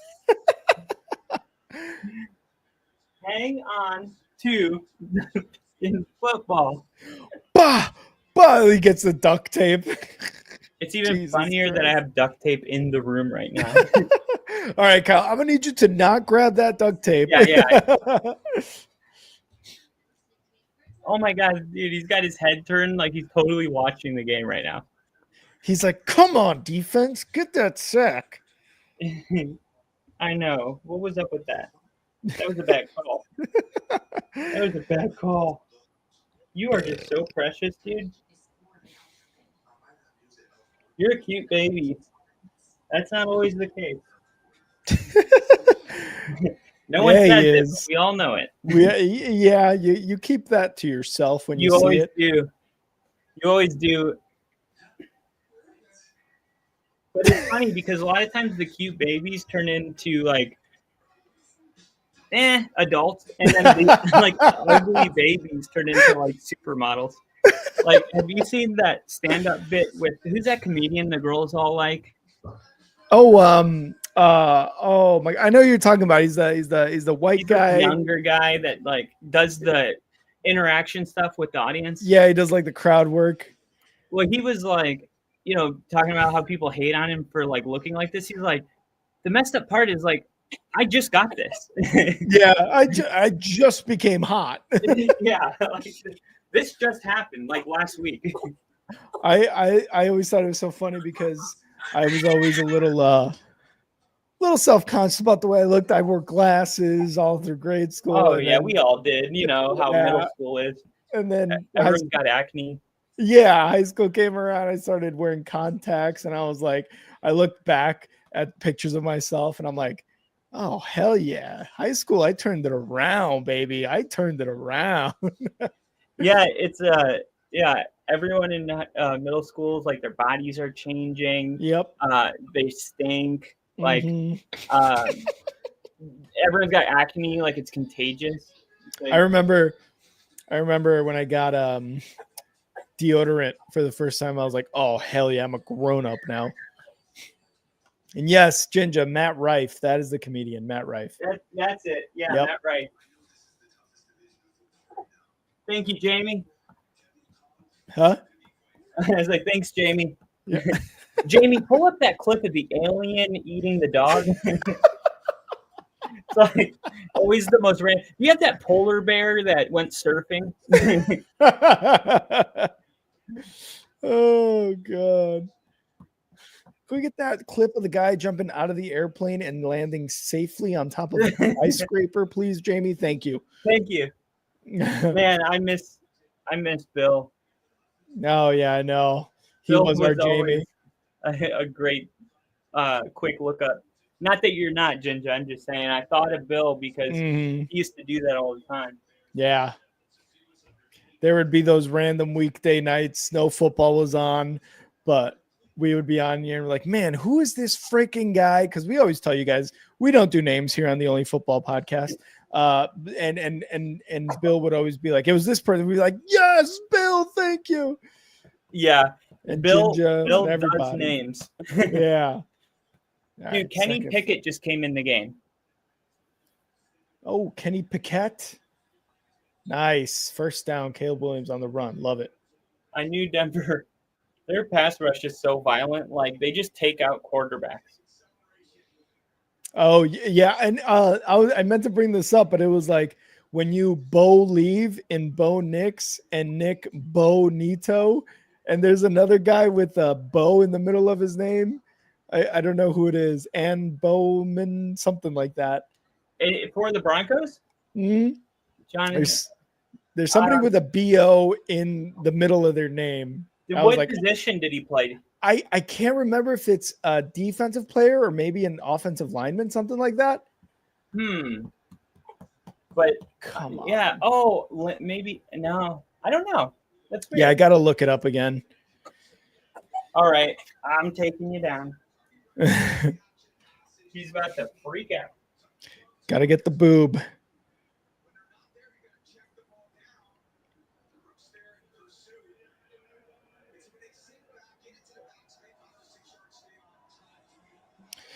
All right, 2nd and 10 for the Bears here at the 48-yard line.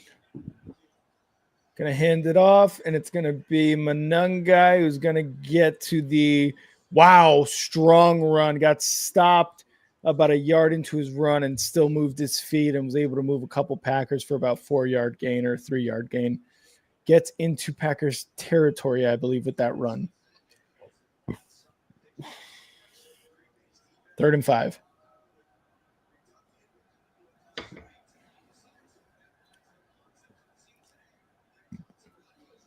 Yep, in Packers territory at the Packers 47-yard line.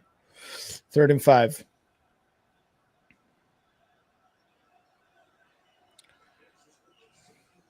Back to pass. Quick throw, and that is Loveland with the first down at the 38-yard line of the Packers. All right, come on. We need a touchdown here, boys. Come on. 11:35 and counting in this third quarter.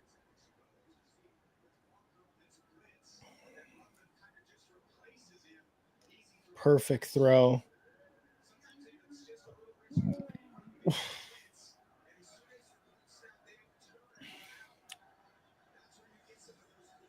First and 10 Bears. Caleb is 8 for 17, 48 yards. It has not been a good day for him, but the run game has also not been good. Fakes the handoff, back to pass. Looking under pressure, escapes a sack, throws, caught! Cole Kmet inside the red zone, baby. What a pass by Caleb. Wow.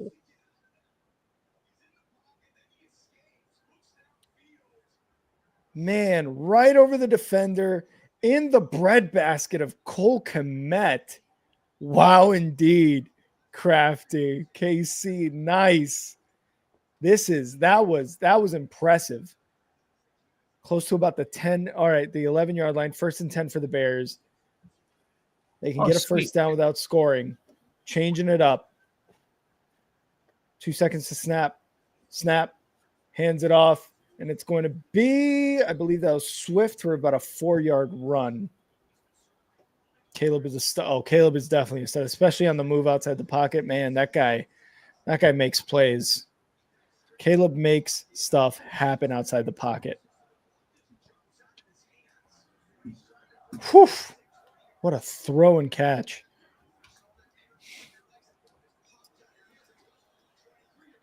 Second and 6. Caleb shotgun. Moving his man around. Cole Kmet. Snap. Hands it off. Going to be Swift. Up the middle. They're pushing. And he's going to get about 5 on that run. Close to a first down.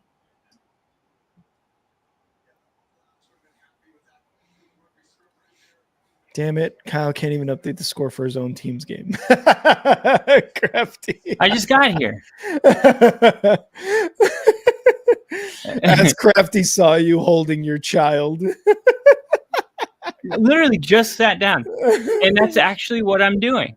Wow. I don't even want to do it now. Can't catch a break. Kyle's going to keep you guys all guessing. Swift! Oh, did he get in? Either way, I think he gets a first down. So it's going to be first and goal. At worst, first and goal. At best, touchdown. And it looks like a first and goal. There you go. We're going no huddle here for the Bears. At the 1-yard line. First and goal. Motion. Snap.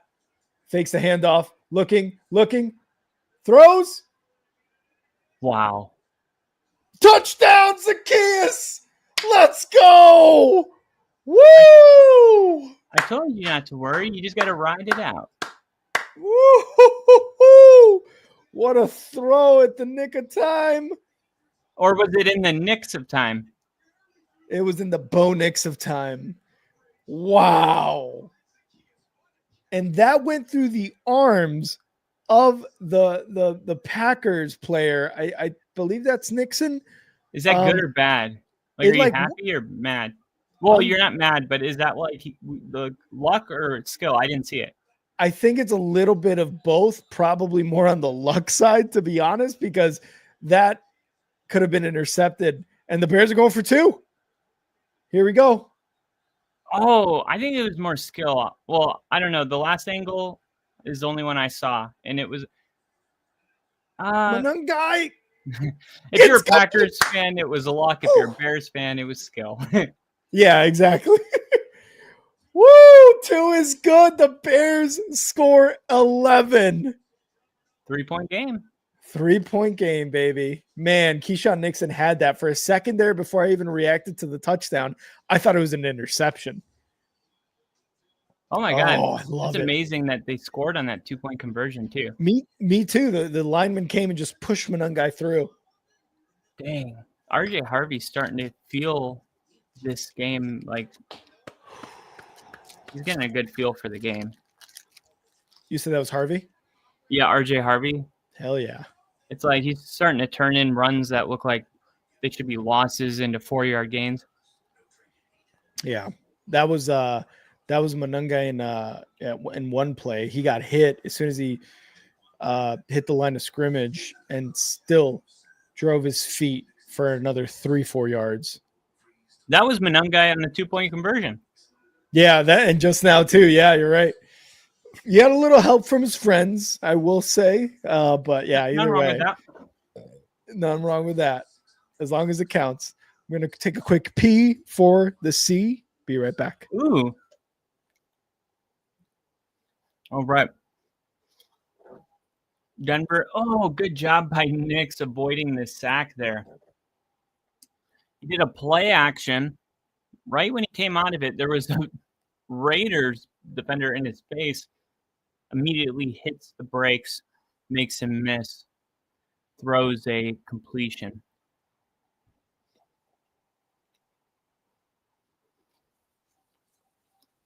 Seeing the field.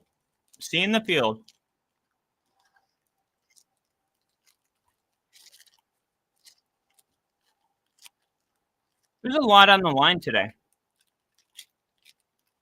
All around the league, man. Oh, man.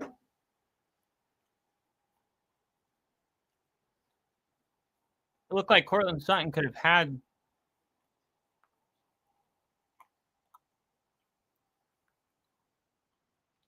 He tackled him. How are these not getting called for pass interference?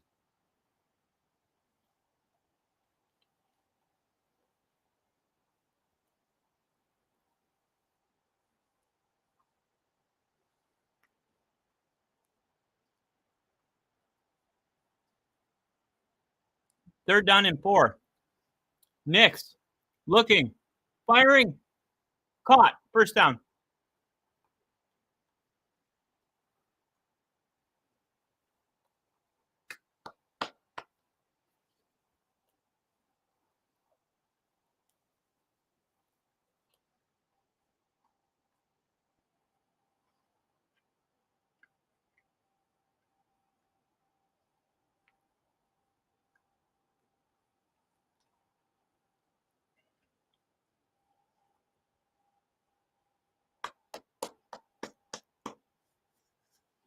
There we go. Love seeing that. I don't. You don't? I don't know. I don't know what it is, so I'm just disagreeing. Cortland Sutton, first down. Oh, okay. Yeah, you love to see that. 3-point game, baby. 3-point game. 1st and 10. Packers at their own 37. 8 minutes left in the third. Man, there's like a whole game to be played still. I know, dude. 8 minutes in the third. Yeah. We Like haven't seen anything yet. Like the fact that the Bears were able to stop the Packers, get a punt, and score a touchdown and a 2-point conversion within 7 minutes of the third quarter having started is, like you said, it just feels like a lifetime ago. Well, like first half always goes by so fast, it seems like. Speaking of feels like, you see it feels like 6 degrees? Yeah, don't miss that. A lot of times you can see the cold, like on TV. Yeah. I didn't think it was that cold watching this. I didn't either. And then they did a close up on the offensive lineman during a huddle for the Packers, and you could see their breath as they're breathing out. And I was like, oh, it's cold. Yeah.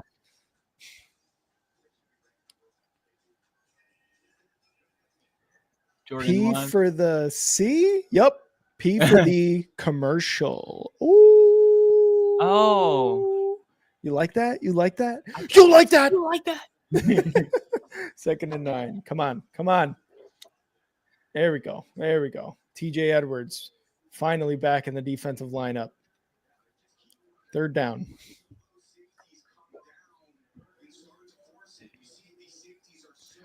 There's steam coming off the ref's hat. That's the NFL The He's a robot. transmitter telling them, "Hey, fix this game so the Packers win." That's what that is. 3rd and 3. Come on, Bears. Come on. Oh my God. CJ Gardner-Johnson just let up a touchdown. Nuh-uh. Right now? Christian Watson again. Oh my gosh, I'm on 3rd and 3 right now. Oh my freaking God. You're going to see it right now. It was a slant from the right side up the middle. Jordan Love just quick throw on a play action. And how are you not in position as a safety? And he's had such a great year. Yeah, Byard has had an amazing year. I mean, taking the ball away, but like right there, it's like, what is going on, guys?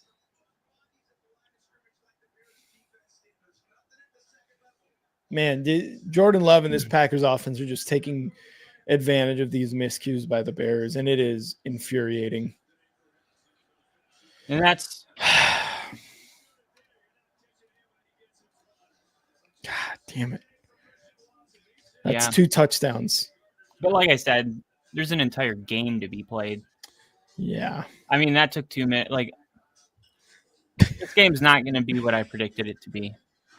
To be honest, I thought it was going to be like a 14-10, 13-10, 17-14 game. Same. This has been there's been a lot more scoring than I thought. Oh yeah. Oh man. Look at this. I was going to show you this. Oh no. Your girlfriend's dad doesn't like his gift. Look at this. Was earlier today. Oh wait, hold on. Let me. Oh wait, you can see it. Okay. Yeah. Steelers, Seahawks, Bengals. Wow, dude. That was a good hit. You made $120 off that on a $5 bet. I love that. Yeah, and it was a bonus bet. Well, what is the bonus bet? Oh my gosh, Knicks just took off and picked up a first down. It was an amazing run. Let's go. No, because I put a bet in March or April, and it was Jacksonville and the Panther, or it was. Hold on. It was the other team. Oh, it was Jaguars and Panthers to win more than 7.5 games, and the Patriots to win more than 6.5, something like that. Yeah. And I put like $200 on that because you know how I felt about the Patriots and the Jaguars and the Panthers. It was like made for me. It felt like. Yeah. And you know that hit last week. Like, oh, that's right. So nice, dude. I just was like in my account. I'm like, why is there like $300 in here? And then I was like, oh yeah, I forgot. I placed that bet at like 3 a.m. When at the beginning, before the beginning of the season, or yeah, it was like March. Wow. Was it plus money or was it still kind of like minus? No, money? It was plus 500. Wow. Jesus. I'm going to show you, actually. It's funny because I placed it once, and then I liked it so much that I woke up and placed it again. Mm-hmm. I was like... You placed it again? Yeah, I'm like, yeah, this is definitely going to hit. Okay. We got to score on this drive again. We have to. Keep it going. I think it's going to turn into a back and forth game now. Kick goes out of bounds. Bears are going to start at the 40. That's good. That's good.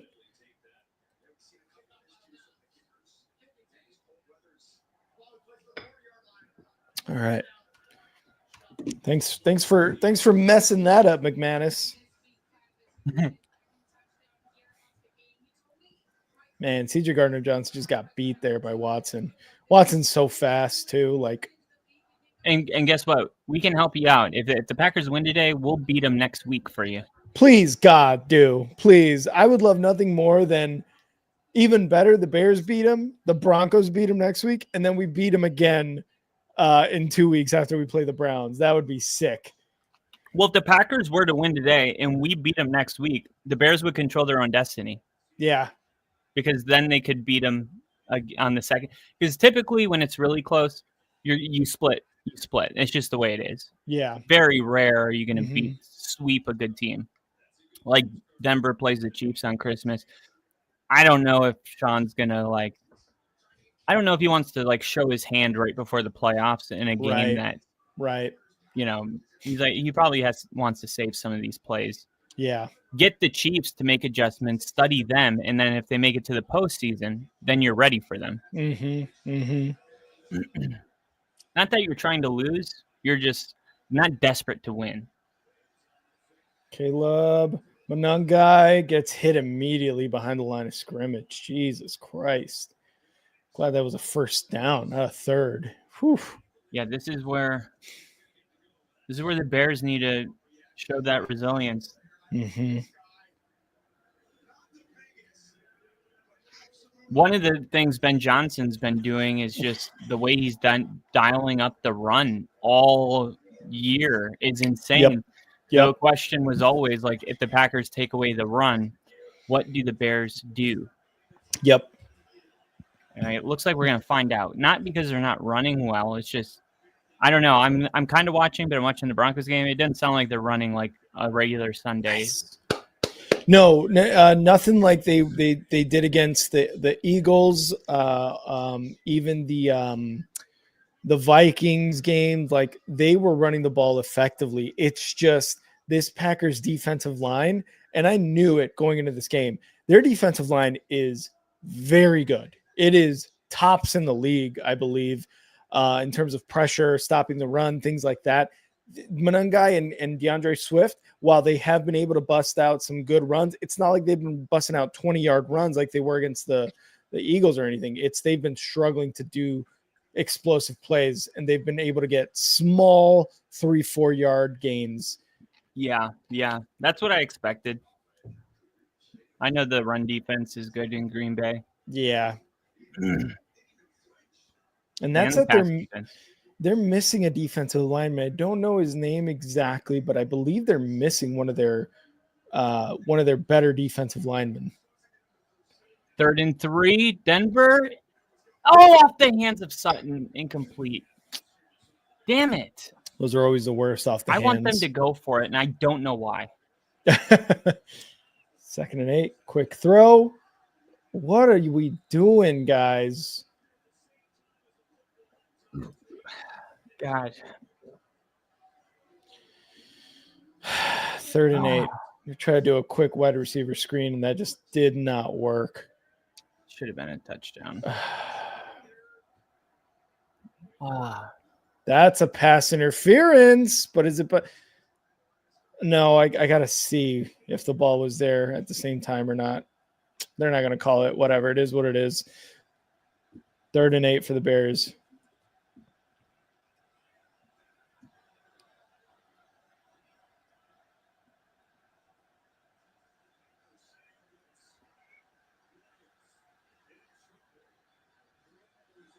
Man, we had I had a too much touchdown pressure. and it just bounced off his hands.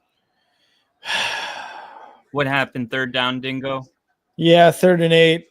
Packers brought in 2 or 3 guys. Pressure, 4, 5. They brought in 1 guy for pressure, and they just got past the line. And Caleb Williams, running out of bounds, just threw it out. Sometimes that's the best play. And I don't know what happened with the offensive line. The weird part is all of our offensive linemen were pass blocking, and we had Monangai there, and 3 Packers still got through. That's crazy to me. And Cairo's kick is good. Yeah, man. I mean, you got points. That's all that matters. It was always a 2-possession game. Yeah. It's something. It's something. You were going to need a field goal anyway, and from 41 yards in the cold, just think of how different you'd feel if he missed that kick. Oh, dude, I would be livid. That's what I do whenever I just try to take myself to helps you appreciate that you're in a 7-point game instead when that of very easily 14. could have been a missed field goal. And under these conditions on the road, Mm-hmm. he could have missed that. And instead, it's a one possession game in the third quarter. Like, Yeah, that's true. if the Bears can't, I understand, but at the same time, it's like you have to, if you're going to be a good team, like you have to know that these are the kind of games that you're comfortable winning. Yeah. Like because there was a while where I was like, if we were down 7 in the third, I felt like we were doomed, you know. Yeah. But that's kind of changed now, where it's like you start to expect to win when winning becomes part of your culture, and it's like, yeah, we're down 7, we're down 10, down 14, down 30 in the fourth. Who cares? Like we're gonna find a way to get it done, and I feel like the fans, they really haven't had a bunch of that this year, so they're not like comfortable in these situations. Yep. And that's understandable, but this is also an opportunity to gain some trust in the Chicago Bears fan, in their fans. Yeah, and that's one thing, a couple things on that, because there's been situations, games where we're down and it's last minute, fourth quarter. I think of the Vikings game, the second Vikings game. I think of the Bengals game, even the Raiders game early in the season, where I was like, oh my God, we're down. And then obviously as the season progresses, it becomes like, okay, we're down, but I'm confident in Caleb Williams, and more importantly, Ben Johnson as the coach, to drop some stuff in order to get us in a position to win. And I was thinking of things you've said last week, especially against the Eagles. There was a super windy game. The Bears could barely pass the ball. Like Caleb Williams had, I think, like a 50-something percent completion. And then the Bears have been running the ball extremely well all week last week against the Eagles. They do the play action, and Caleb Williams throws the nail in the coffin touchdown to Cole Kmet. And I was like, if I was streaming this game and Kyle was with me streaming this game, and I was like, run the ball, what are we doing? Or pass the ball, you would have been like, they're setting up the play action for a situation just like that. And what happens? Exactly that. And I was like, if Kyle and I were streaming this game and I was like, we need to pass the ball more, you would have been like, what's going on is they're setting up the play action for the right opportunity to throw the ball. And in that situation there, that was what it was. Well, if I'm not mistaken, that actually, we had this whole moment earlier this year where there was a play that kept coming open, and I'm like, They need to. Oh yeah, it was every time Caleb Williams was running the option, they were crashing inside, and I'm like, if he pulls it, it's going to be a touchdown. Yeah. And I was like, Ben Johnson saving it, and late in the fourth quarter, it's exactly what happened, and the Bears got a go-ahead touchdown because he pulled it and ran it in for a touchdown. And I believe it was like week 4? This week 5? No, maybe the Commanders or Saints game. I feel like it was one of those. I think it was the Saints game because it was close for no reason. Yeah. Love going deep. Incomplete. Oh my God. You were going to say intercepted. Whew. What was that? I'm watching it now. Yeah, it was deep to golden. Yeah. Looking, going deep. Yeah. Ooh. I believe that's McLeod. Oh, McLeod, yeah. That was kind of underthrown. A little bit. Not in a way that's necessarily bad. Sometimes because Dubs turns around, and if McLeod bumps into him, that's a pass interference. All of a sudden, you're in great territory inside the Bears field. I like that no call. I do too. There was hand fighting there. There was both players were hand fighting. Very good no call, and he had his head turned. If he doesn't turn his head, that gets called. Yep, 100%. Yep, Leo said it. He turned around. Yep. 2 minutes, 12 seconds and counting, and the Packers are going to punt here. No PI. Yep, no PI there. How is that a flag? Oh, Sertan's saying that's on me. Okay. If you say so. I didn't see it. All right, let's gamble. Let's gamble. It's getting to the witching hour, right? Yeah, there's too much money in my FanDuel account. I got to do something dumb. what an awesome problem to have. Too much money in my account. I'm like, I'm not supposed to actually make money doing this. The whole point is to lose money. Yeah, you're like, that's It was silly. a $5 bonus bet, and now I have almost $350. Like, Let's go, dude. people are like, why wouldn't you just like cash out? It's like, because it's fun. I mean, it was $5, and now I'm here. Why would I? Yeah. Why would I? But you know what's funny is like there's this energy around gambling that's interesting because like if I were to go to a bar and spend $5 on a beer, it's like no problem. Yeah. But you know, if you spend $5 gambling, if you're around certain people, they're like, "Oh, okay." Yeah, It's like, all of a sudden they think you have a like problem. They make it seem like you're like, "Oh, I was like killing dogs this morning." It's like, "Oh, you do that? Okay." Yeah, no, I woke up, had my coffee, killed a couple dogs, then came to work, and I was like, "What?" Who just rang my doorbell? Hold on. Yeah, BRB as well.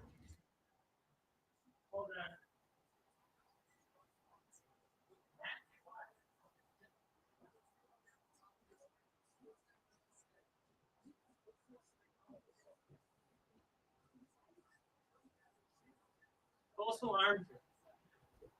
False alarm. Well, the door did ring, but we're expecting somebody.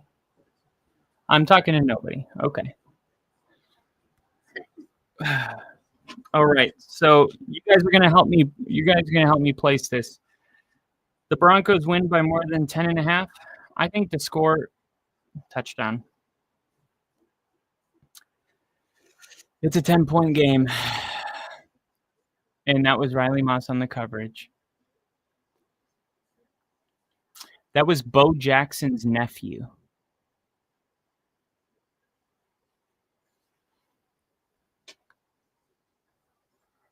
It's weird to see Pete Carroll smiling when he's down by. Damn, that was an amazing throw.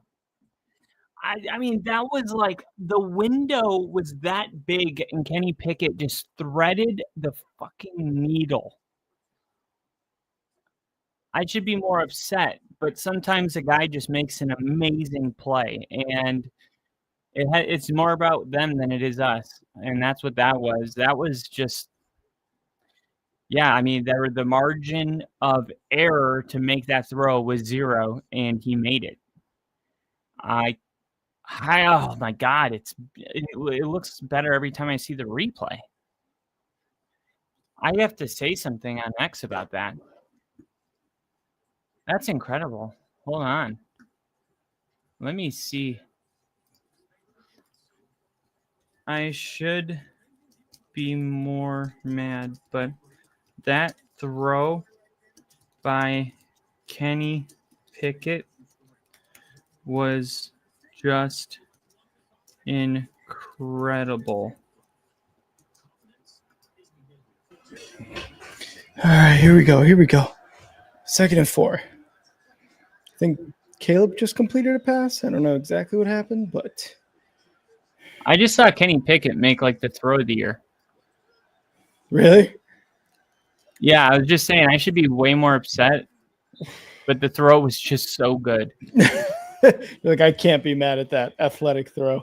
I was like, it had less to do with us and more to do with it. Sometimes when a quarterback makes like a certain throw, there's nothing you can do. Mm-hmm.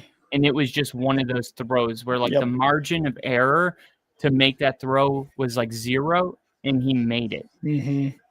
It's more impressive that it was like a 40-yard pass. 3rd and 1. How do you spell 26. incredible?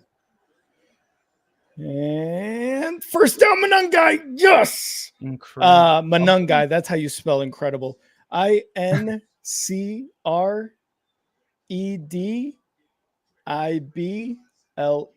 IB. Okay. I did EB. I did AB. Mm-hmm. IB. First down, Bears. Fourth quarter. Bears down 7, fourth quarter. Come on. Come on, baby. Let's make some love here in the fourth quarter.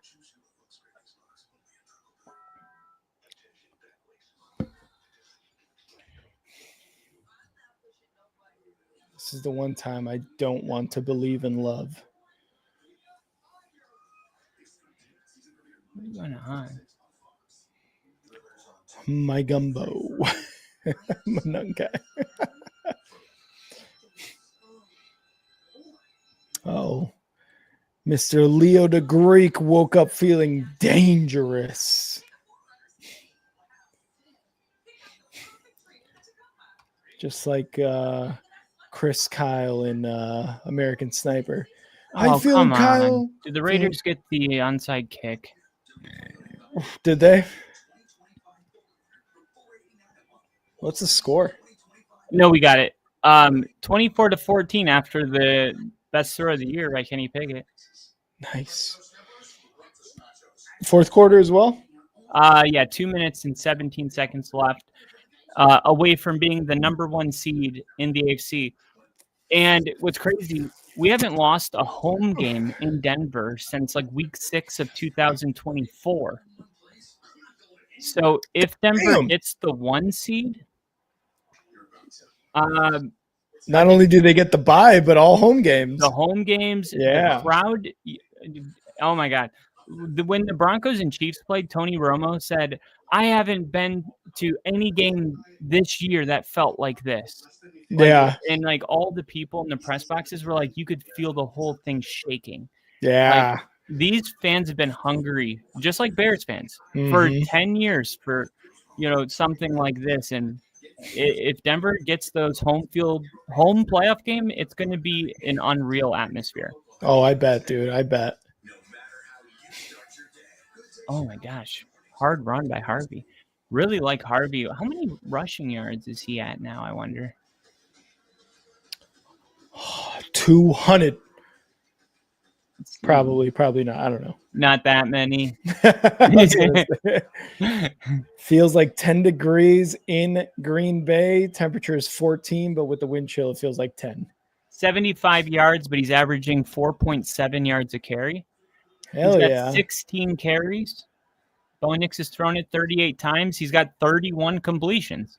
Oh, big run by Manunga there for about 9 yards.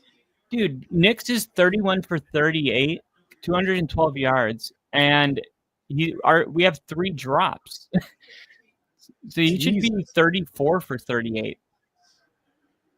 Don't you hate that? Like, you look at that and you're like, okay, if they didn't drop the ball when it was in their freaking hands, Bo Nix's stats would be much better. Yeah, and one of them's a touchdown, which you can add that to the stats too. Yeah, there you go. And probably a lot more yardage. Stats are very it's hard to understand what story they're telling you without watching the game. Go for the first, Caleb. Come on. Did he should have ran for it and he didn't, right? Yeah. That's a thing with him. And he doesn't want to be a runner, and I get that. But sometimes there's nothing more important than just picking up a first down and keeping a drive going. Yeah. Bo Nix does it too. He did it today on second down on the goal line. He could have ran it in, he didn't. And then they decided they were gonna go for it on fourth down, and he ran a draw and ran it in. I'm like, yes, there we go. Yeah.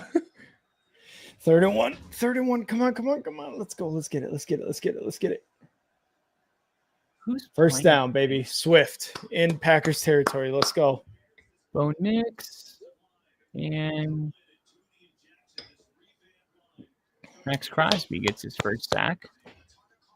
2-minute warning. Who's playing it? Texans, Chiefs. That's going to be a good game with the Texans being better recently. That's a playoff game. Yeah. Because if the Chiefs lose, they're eliminated. If the Texans lose, their path is harder. But because there's one team facing elimination, look, mathematically, maybe not. But this is the final, gasp for the Chiefs. Yeah. They have to win out. So that makes this a playoff game, which is awesome because we're in week 13 and we get a playoff game. Mm-hmm. I think if the Chiefs win, they're in now. Oh, so they would be in because they have the tiebreaker over the Colts. Oh, okay. Who?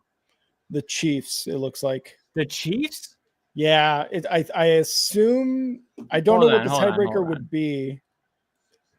2nd and 3. Hold on. Quick. Let me see. Shovel pass. First down. DeAndre Swift at the Packers 35-yard line. Let's go, baby. Okay, let me share something. Yeah, one of the reasons the Bears were in first place in the NFC after last week was because they have the better record against the NFC than the Rams do, too. So this is the current playoff picture. Okay, so we're in week 13, right? 14. We're in week 14. What the fuck? So if the What the fuck? Sorry, go ahead. Okay, sorry. If the Chiefs win, okay, they're still out of the playoffs. Now Denver's going to win. Got that. And the Rams. What happened to the Rams? They're number one seed. Wow, 45-10. Okay, and that's all been settled. So Packers. If the Packers win, then they would be the 2 seed. Chicago's the 7. If the Bears win, they stay the 1 seed, and Packers are the 7. But if the Chiefs win, as you see here, they are still not in the playoffs. Oh, now, wow. Next week, if the Chiefs won again, still out of the playoffs, and that's with the Chargers losing. Let's make the Jaguars lose. Let's make who would they be chasing at this? Well, the Chargers are the team with the 7 seed that the Chiefs are chasing down. But even if they beat the Chargers next week, which is a double whammy because they get a win, the Chargers get a loss, the Chiefs are still out of the playoffs. Wow. So, the Chiefs could win tonight and against the Chargers next week, and they're still out. Wow. Week 16, Broncos and let's see, Chiefs win again. And let's say the Chargers lose to the Cowboys. Damn. Kansas City then would make it in. But you're 7. You're asking the Chargers to lose 2 in a row, but that could be Philly tomorrow. Yeah. Right? If the Eagles win and then week 15 comes around and the Chiefs win, and let's just remove week 16's. Let's say that challenging the spot of where Caleb started. Chiefs win. Sliding. Wow. Short of the line. Yeah, that's what I thought too. When Caleb started the slide, it was about half a yard short. So we're looking at a 3rd and short, I believe, here for the Bears. Yeah, the only path for the Chiefs, they need the Chargers to lose 3 games in a row or at some point, because week 14, if they lose to Philly tomorrow night, the Chargers, and then next week they lose to the Chiefs, and the Chiefs win both games, the Chiefs are still out of the playoffs. It's not until week 16 where if the Chargers lose their 3rd game in a row to the Cowboys and the Chiefs beat Tennessee, then the Chiefs get the 7 seed. So you are still not in control of your own destiny, even if they win out. In the red zone with that swift run. Whew. All right, good shit. Let's go, baby. Offensive line doing its job right now, especially in short yardage plays. Love that. Wow.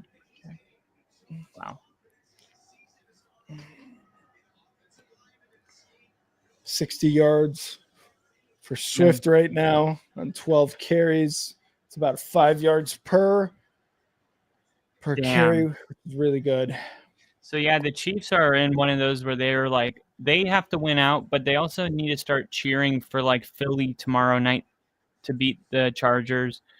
And then if any of these teams beat the Chiefs once, it's over. So if they lose like tonight, it's over? Yeah, if they lose tonight, then essentially you're needing teams to lose the remaining Yeah. games, and if they win even one of them, it's Mhm. like over. So I mean, Right. they still only have 6 losses, so you could be an 11-6 team, but it looks like there's going to be some 10-win teams out of the playoffs this year. Wow. Yeah, I know in the NFC for sure. I think it's like you need at least 11 wins. And that's the parity that we've been talking about all Yep. year. Yep. And Caleb's gonna take this himself. About 2 yards, maybe 3rd and 8 coming up. Really good coverage there by the Packers. Oh man, come on. 9:58 and counting in this fourth quarter. The Raiders are getting some garbage time, like stat. Like we're just trying to end the game, and the Raiders are like still trying to win. I'm like, maybe we should, keep that energy up. 3rd and 8. Quick throw, Luther Burden, right side, got some blockers. First down inside the 5. Let's go. Man, Jediah Barron starting to really come to form. I like our rookies are really starting to contribute. Yeah, like Luther Burden, Colson Loveland, and Monungai for us have been really, really well, doing really, really well. RJ Harvey has been doing really well for you guys, and that's good that Barron has been doing better. Yeah, I think every year you want at least 2 of your rookies to like make an impact. Especially your day 1, day 2 guys. Here we go. Yep. Fakes the handoff, looking, throws. Incomplete. Why would he slide in bounds? The Raiders had no timeouts, and he could have walked out of bounds and stopped the clock, and he slid. Ooh, Gino or Kenny Pickett. So like, Gino's hurt or Gino's just sucked? Yeah, he got hurt. Oh, I think it's like 30% of our games this year, our defense has knocked out the other quarterback. God dang. It's just like they take a lot of hits, man. Yeah. 2nd and goal. And then if you have a quarterback that doesn't know how to slide. Swift up the middle. Oh, he's at the 1. 3rd and goal coming up. 3rd and short. Let's give it a Monungai up the middle, guys. Let's do it. Let's do it, baby. Come on.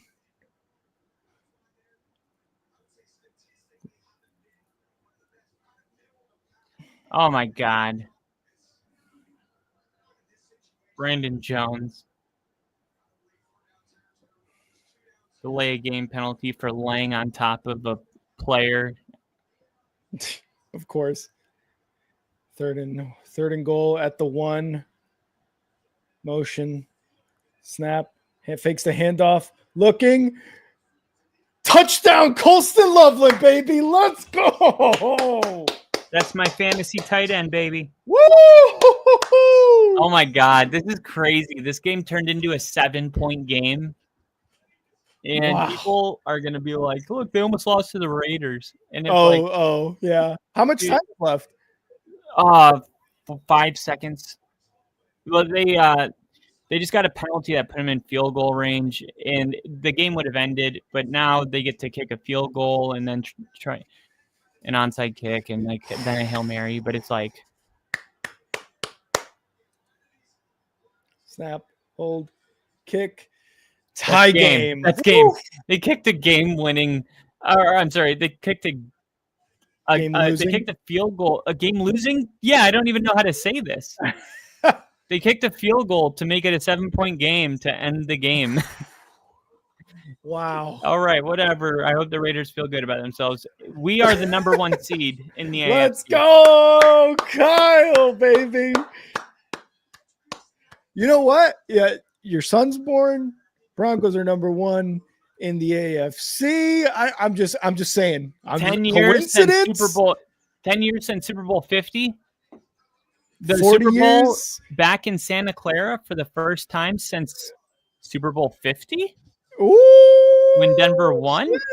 Oh shit! And Denver won because of a legendary defense. And this year they're defense. Their defense is amazing right now. My son waited to be born until the Broncos were on their bye week. Literally, like all that stuff lined up perfectly, dude. I really do feel like in the offseason, and Sean got all that shit for saying, in my time coaching, like I've coached like 3 or 4 teams that I felt like could win the Super Bowl. And this is one of those teams. And people are like, oh, he's just saying that. And there was other people that were like, why would he say that? Like, what is like, why wouldn't he have said that last year then? You know, or I don't know, the other 18 years he's coached and not said that. And now I think people are starting to see like, okay, I mean, I saw it the whole time. Yeah. Because I follow this team, you know, very closely. So I knew that, yeah, last year was about getting to the playoffs. This year was about the Super Bowl. And I think the Bears are in that boat. Like, it's just about going to the playoffs. If they get beat in the playoffs, next year it'll be about the Super Bowl. Yeah, next year. This year it's about making the playoffs and making it for the first time since I believe it was 2021 or something like that. 2020 for the Bears in that wild card game against the Saints. And moving forward, Ben Johnson year 2, Caleb Williams year 3 is going to be like, how can we become one of the most feared teams in the NFC? How can we become the best team in the NFC? How can we elevate our offense to where Caleb is throwing those 300-yard, 3-touchdown type of games, and our running game is complementing the pass game as well? It's like, that's going to be like the next steps following this offseason. It's like, okay, how can we start becoming the Lions for 3 years in a row when they had one of the most explosive offenses? And like you said, let's go into the next year after the offseason with Super Bowl aspirations, like you're saying. Exactly. And here's an update for you guys. Oh, can you hear me, Rick? Yeah, I got you. Okay. So after the 4:00 games, there's nothing left in the AFC. So everything else pending is NFC besides Sunday Night Football and Monday Night Football. But for the 4 p.m. and the 1 p.m. slate, this is it. So Denver does move into the 1 seed. New England tied with Denver. They are neck and neck. But like I said, Denver controls their own destiny. New England needs Denver to lose one. Of course, Denver, much harder schedule. Jacksonville, Packers, and Chiefs and Chargers are their last 4 games. Jesus Christ. And they will be, you know, I like their chances in all those games because there's a good football team, but it's going to be difficult. And but the fact that they control their own destiny, 3 or 4 of those games will be in Denver. Only one that won't be will be the Chiefs on Christmas. But yes, that is an update. And then in the hunt, right, Buffalo gets the win, so they are, you know, I don't know if they'll catch up to New England. They pretty much need New England to lose out. Yeah. And then the Chargers at 8-4, they're susceptible with Indianapolis, who lost Daniel Jones today for, I believe, the season. And that is going to be tough for the Colts. They have tough opponents coming up. They play the Jaguars again in a couple of weeks. So that's brutal. And now all of a sudden the teams in the hunt who are 1 or 2 games back, which would be Houston and Kansas City, Baltimore at, I believe that's 6-7. Let me do this for 1 second. 6-7, and Miami is at 6-7. Yeah. Weird enough, these teams in the hunt, it's not like, you know, sometimes they put teams in there and it's not going to happen. These teams are very much in the hunt. And with the Colts losing their quarterback and with the Chargers, just, I don't know what to think about the Chargers right now. Me neither, yeah. Sometimes they're good. So I'm kind of, Green Bay and the Chargers are kind of similar, except the Packers are better. But there's very few things that are solidified. You know what I mean? Like, oh yeah, 100%. Everything is. I mean, take a screenshot of this, and I guarantee you, I hope not, but I believe it'll all be different in January. Yeah. All right. I think all I wanted to show you. And I think especially the in the hunt teams and the division leaders right now, just a select couple, obviously, could be a lot more different than what we're seeing right now, week 14. So yeah, I agree. Like what happens in January can be so much more different than what's happening right now. And that's the beauty of the NFL is like nothing is going to be the same one week and then in the playoffs. And Holy third and crap! 2 It's coming up. tied, Yeah, the Bears on that Loveland touchdown tied it up. dude. I knew it. I was like, don't worry. Well, now, but they're marching down the field right now, which is a little scary. But they need a big stop here. The Bears need a stop here. Look, I thought this was gonna split, and I thought each team was gonna win their home game. To be honest, but Yeah, I was just saying, don't worry, because the fact that I thought this is gonna be a field goal, no matter who wins it, is no reason to panic. Because if I'm predicting the winner wins this game by a field goal, then that means I believe anybody could win. You said you said you believe anybody could win? Yeah, because I only had the Packers winning by a field goal, and if that's the case, then if it's that close in your prediction, then I wouldn't be shocked by anything. Yeah. Let's go, baby. Let's go. The Packers is like their home field advantage is nothing like Denver. Like their fans are so loyal, but they're just not like a rowdy bunch. Well, I haven't been there. You've been there, obviously, to Lambeau, so I wouldn't know. But like Seattle, like it's just some stadiums are just very different. Arrowhead, Denver, Seattle. I haven't been to Arrowhead, but I've been to Seattle, and I know that Arrowhead competes with Seattle, so I know what it sounds like. Big 3rd-and-1 here for the Packers. It's like same decibels, same decibel level at Arrowhead. Pitch. Oh my God! Tackle him! God, what the hell? You had 3 Bears in the backfield, and they couldn't stop Jacobs. What is that? Oh my! Oh what my God. Was that? You had Montez Sweat right there, Jalen Johnson right there. You throw a hand on him, man? What are we doing? Oh my God.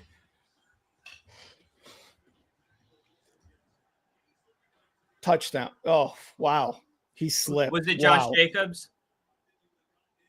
That one was Emmanuel Wilson or whatever. This last run was him, but that one was Jacobs. And Nashawn right now is oh no. Ben is pissed. Oh wait, so no one scored yet? No one scored yet. It's 2nd and goal for the Packers, but you saw that with Josh Jacobs. And Montez Sweat was in the backfield. Jalen Johnson was in the backfield, and they missed the tackle for a loss. Oh, and you got a bear down. Yeah, Nashawn Wright. I don't know what happened with him right then and there. He got kicked in the face as the one Packer was going down. Oof, in the chin. And it looked like he was favoring his right arm there too. Ugh. I'm going to take a quick pee for the D or C. We'll see. C. Let's see. 2 rewards available. Bonus bet. Let's do that. And then add an anytime touchdown. Who's going to score? Man, the spread's at 6.5 right now.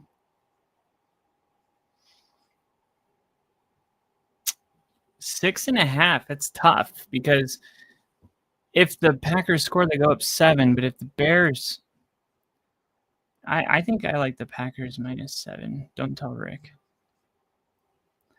We're going to do that. And then let's see. We got Arizona +20. They're down 28 right now, so let's go Cardinals. All right, here we go. And they're going to blow this play dead. Well, we got a false start.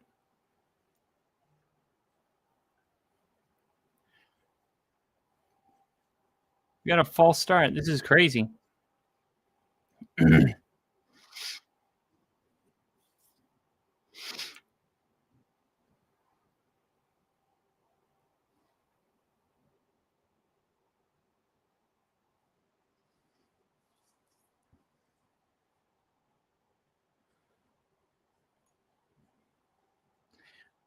I'm feeling a Noah Gray touchdown today. And then for Houston, let's go with Nick Chubb. $1 to win 52. I'm thinking Houston's defense is so good that they're going to have a tight end score, but Travis Kelce's too obvious. Freaking neutral zone infraction on the defense. Oh my God. You got to like the way the Bears are playing. I mean, not right there, but Yeah. the fact that they just keep they're being resilient. I think overall this is a much better showing than what I've kind of expected. I mean, to be tied at 21 is kind of a what's the word? Testament. A testament to coming into this game and the Packers being as really, playing as well as they're playing, and the Bears defense, giving up a lot of stuff early and not, that first down run by Jacobs a few plays ago, not wrapping up. It's still a tied game right now. So it is a testament to their ability to be able to kind of stop a really, really good team. And Jacobs gets in, touchdown. Damn it. I knew it. They wouldn't let me. I tried to bet it. They closed it. I guess if they get inside the 5, they close it. That's all right. There's 3 minutes. I think the Bears respond. I hope so. I mean, so. They've been able to go back and forth. The spread was at Packers. Packers favored by 6.5, and I was like, well, okay, if they score, they go up by 7. But if the Bears answer, then it's pretty much like a guarantee that whoever wins probably wins by 3 or 6. Yeah. I was really hoping to keep him to a field goal, but man, that missed tackle in that missed tackle in the backfield was huge. 28-21 Packers, and that was just huge miss by the Bears defense in the backfield there against Jacobs. Are they only showing one football game right now? Yeah, I mean, Rams is pretty much over 45-17 with 5. I was just going to throw it on because I put a bet in. Cardinals plus 27.5. So right now they're down by 28. So I just need them to score. But if they're down to 18, I think they would maybe kick a field goal. I'm hoping. They're down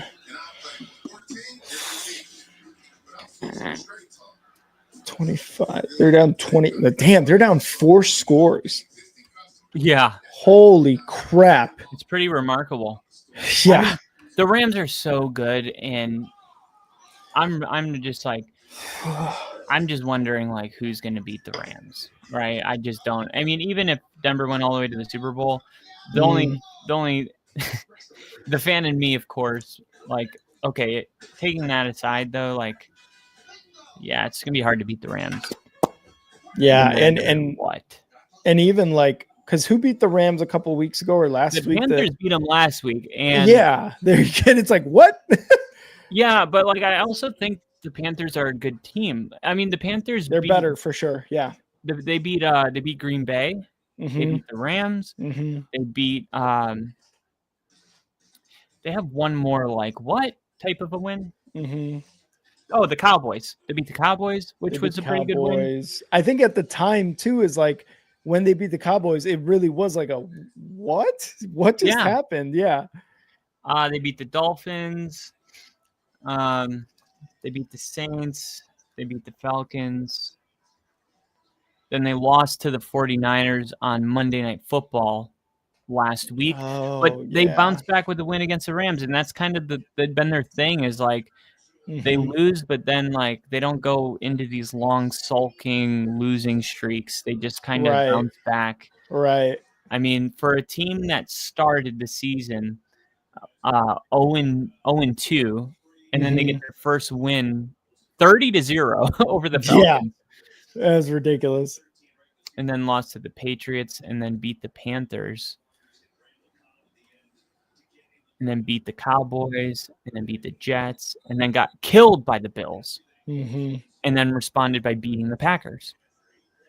Hard team to put your finger on.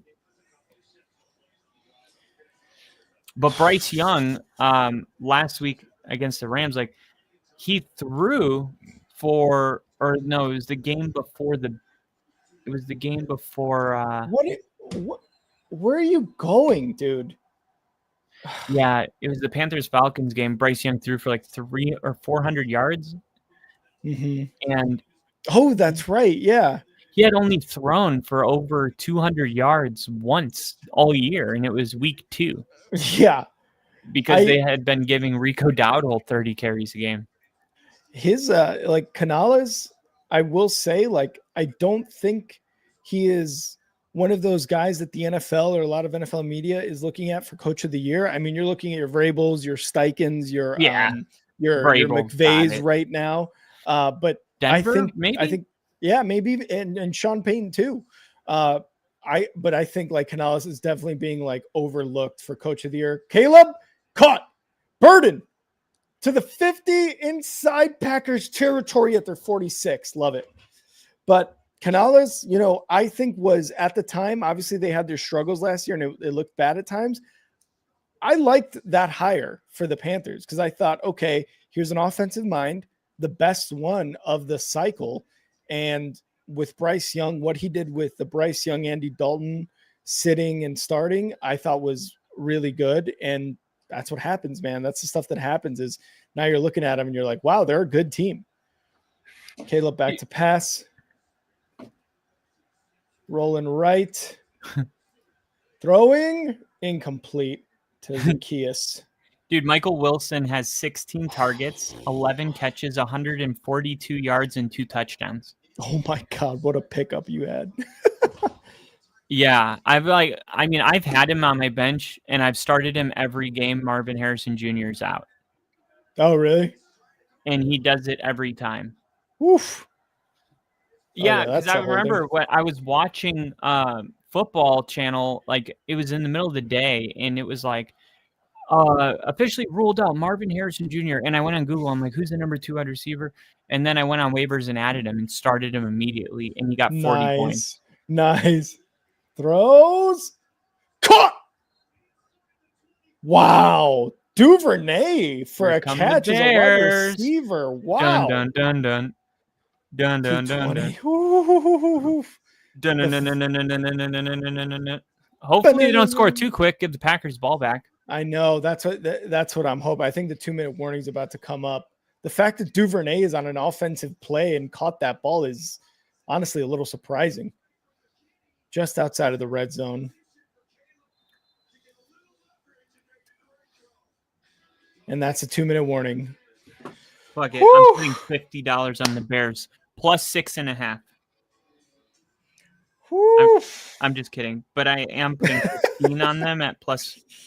I'm putting 15 on them at plus 6.5. So if they score and the Packers do kick a field goal, I still win. Mm-hmm. And I hedged it because I took the Packers plus or minus 6.5 on my other bet. Oh, gotcha. So I either win 40 or I win 10. Yeah, at least you're in the positive either way. And sorry for not showing comments right now, guys. You guys understand what it's like. We are at the so focusing commercial, right, for you? Commercial, yeah.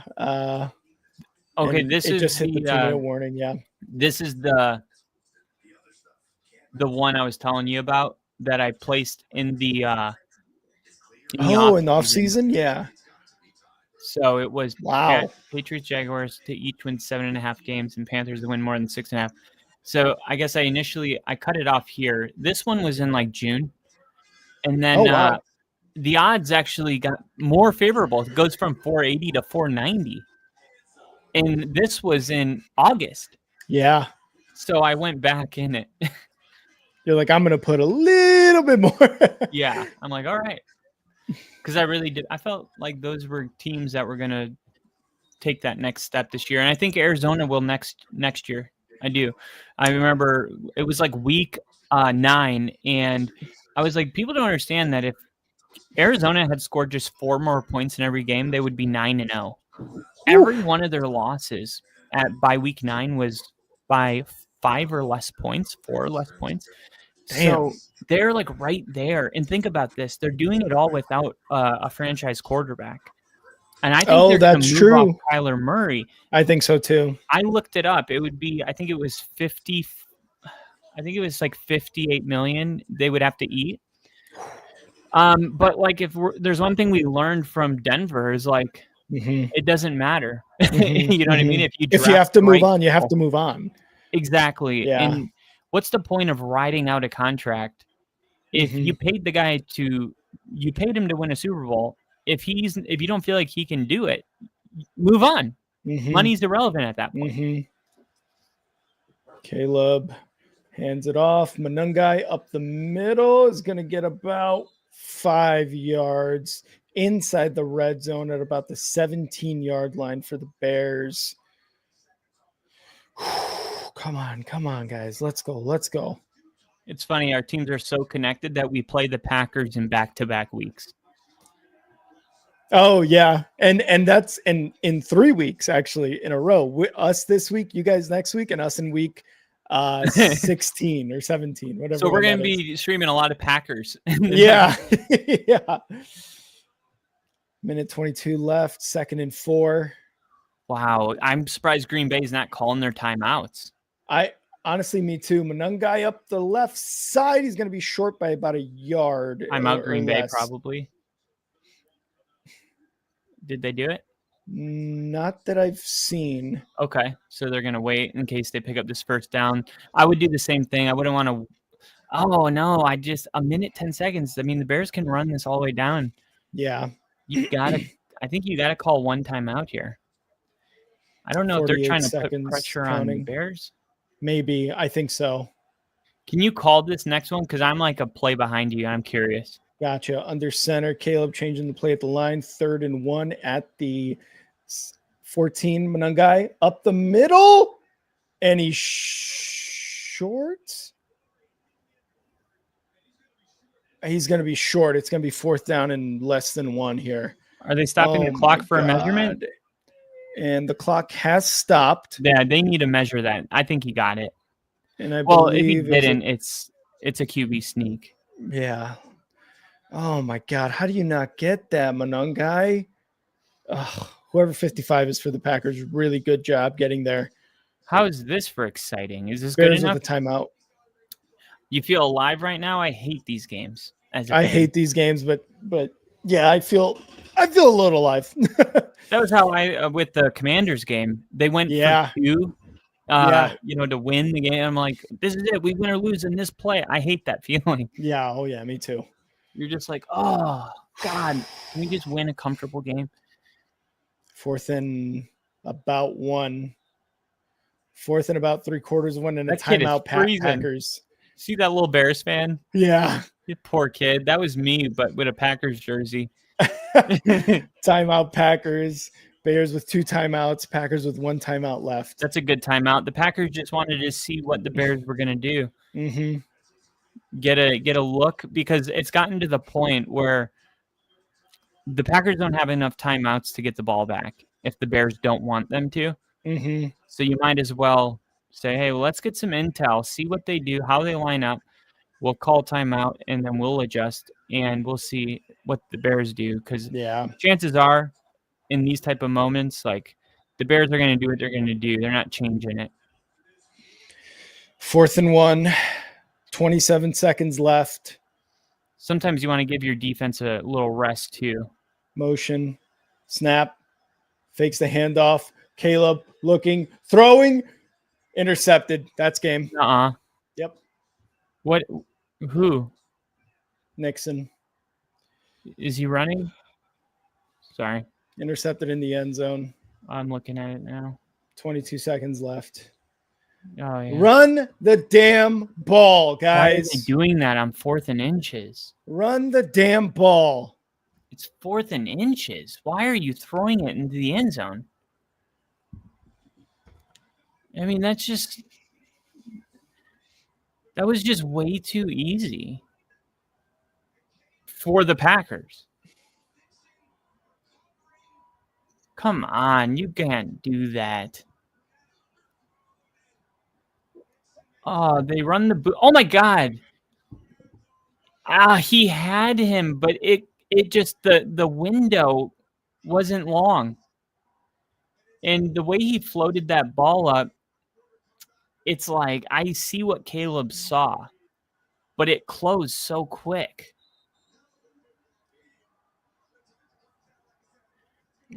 It's all right, Caleb. You'll have another shot at it. Your team's in great shape. You control your own destiny. That's the bottom line. That's Yeah, it's how I felt in the Chargers game.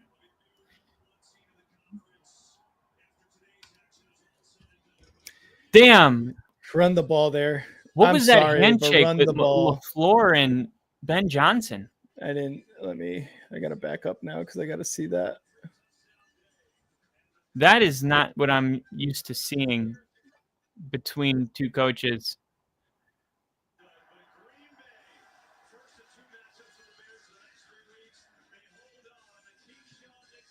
If you go to where there's 10 seconds running off the clock, that's when you'll see it. Right at 7 seconds. There was still time on the clock ticking.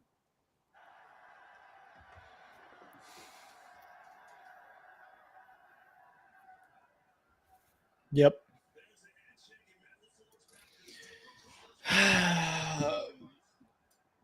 Damn.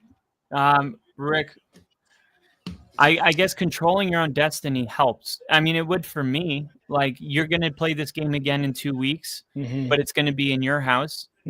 And like I said, it's so hard to win both games against this type of opponent. And what really sucks is when you lose the first one at your house, because then you're likely to lose them both. But yeah, I mean, for the Bears, like, they played this game in 2 weeks. They lost. The one that they did lose was in Green Bay, as expected, you know, and they still control their own destiny. So I think, like, for the Bears, you gained a lot of intel, a lot of film. You also found out today that you indeed can play with the Packers, which I know no Bears fan wanted to admit that was a thought in their head. And I'll say it for them. This is what they needed to see. They needed the Bears to come out and play toe-to-toe with the Packers, and they did. And they, in my opinion, they proved that they should be the favorite when they play in 2 weeks in Soldier Field. And that game's massive because they control their own destiny. Yeah, there's those positives, like you're saying. The Bears, again, Caleb Williams and the running game, and you know, Caleb Williams obviously threw the interception there, but he brought them down to that field with a chance to score.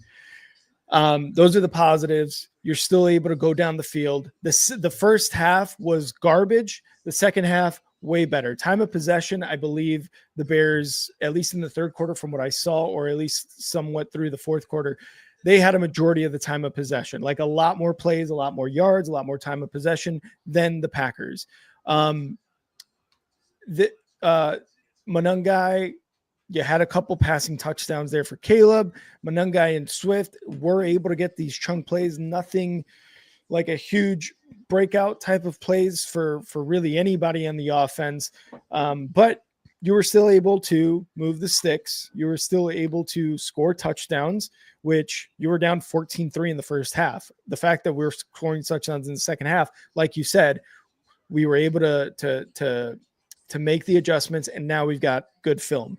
The Packers defense in that first half, amazing. And even in the second half, putting a lot of pressure on Caleb when he was dropping back to throw. The offensive line had zero answer. Even when the Packers only rushed either 5 or 6, and you still had Monungai or DeAndre Swift there to help in pass pro, they were still chasing down Caleb. So the offensive line and the whole offense needs to be able to watch this film and say, how can we get better in protecting Caleb? Micah Parsons is always going to be a problem, but Micah Parsons was not the only problem tonight. It was the whole offensive or the whole defensive line of the Packers, and even a couple linebackers that were coming through. In the first half, you needed to come out a lot stronger, a lot better than that. One touchdown, another field goal makes this game a lot closer, and it makes it a lot more winnable, and it doesn't come down to a 2-minute drill inside of the 20-yard line, 30-yard line, whatever it was for the Packers. The defense missed a golden opportunity to stop Josh Jacobs behind the line of scrimmage on that third down in the last Packers offensive drive. There was 3 Bears defenders back there to stop him. And what happens? He moves past all of them, gets a first down. Over the next drive, over the next 3 or so plays, Josh Jacobs runs in for a touchdown. That's what makes it 28-21. Now the Bears, yes, they have about 3 or so minutes left. They have to take the kick, go down the field, and you just saw what happened there when you don't run it on 4th and 1.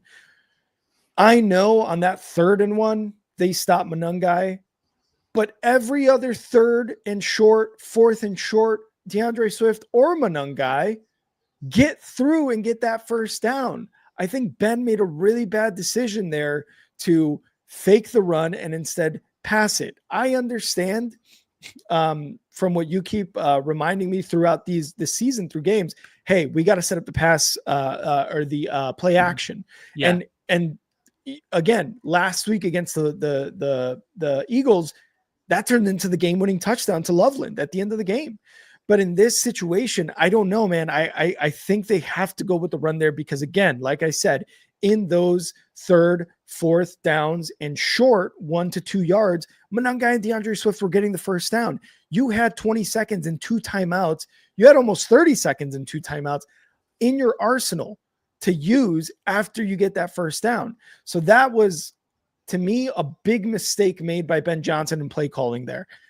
Ben Johnson doesn't do that very often in terms of making mistakes in play calling. I think he's, again, one of the better play callers, and he's translated that into head coach and play caller. He's been doing very well this season. We've only got 4 losses on the year. That's freaking awesome. So that mistake right there to me is the game changer, as well as Montez Sweat, Jalen Johnson, and I don't know who else was there in the backfield to take down Josh Jacobs for a loss on 3rd and 2. That right there is the biggest game changer.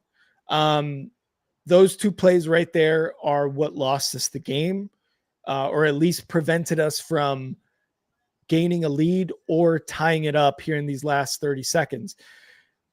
Special teams overall was not good. Cairo Santos had that really weird kickoff that hit one of the Packers players who was lined up at the 30-yard line, whatever it was. That was a weird kick. And then Duvernay, again, with the really bad returns on punts and kickoffs, it was just bad. So special teams, not really a factor. Other than the Cairo's kickoffs, he hit the field goals he needed to hit. Cool. He hit the extra points he needed to hit. Awesome. You're doing your job. At the end of the day, Packers in the first half, they dominated. And in the second half, they let up a ton of yards. They let up points. But Josh Jacobs, Jordan Love, they came through when they needed to come through. And that is Jordan Love throwing 3 touchdown passes, all of which were way more than 20 yards. And that was just a lapse in defensive coverage for the Bears. And then Josh Jacobs, he punches it in for, I believe, a 1 touchdown. Maybe I'm mistaken, 2. But I think he only had 1 today. Okay. So he only had 1 on that last drive before the interception by Nixon there in the 4th.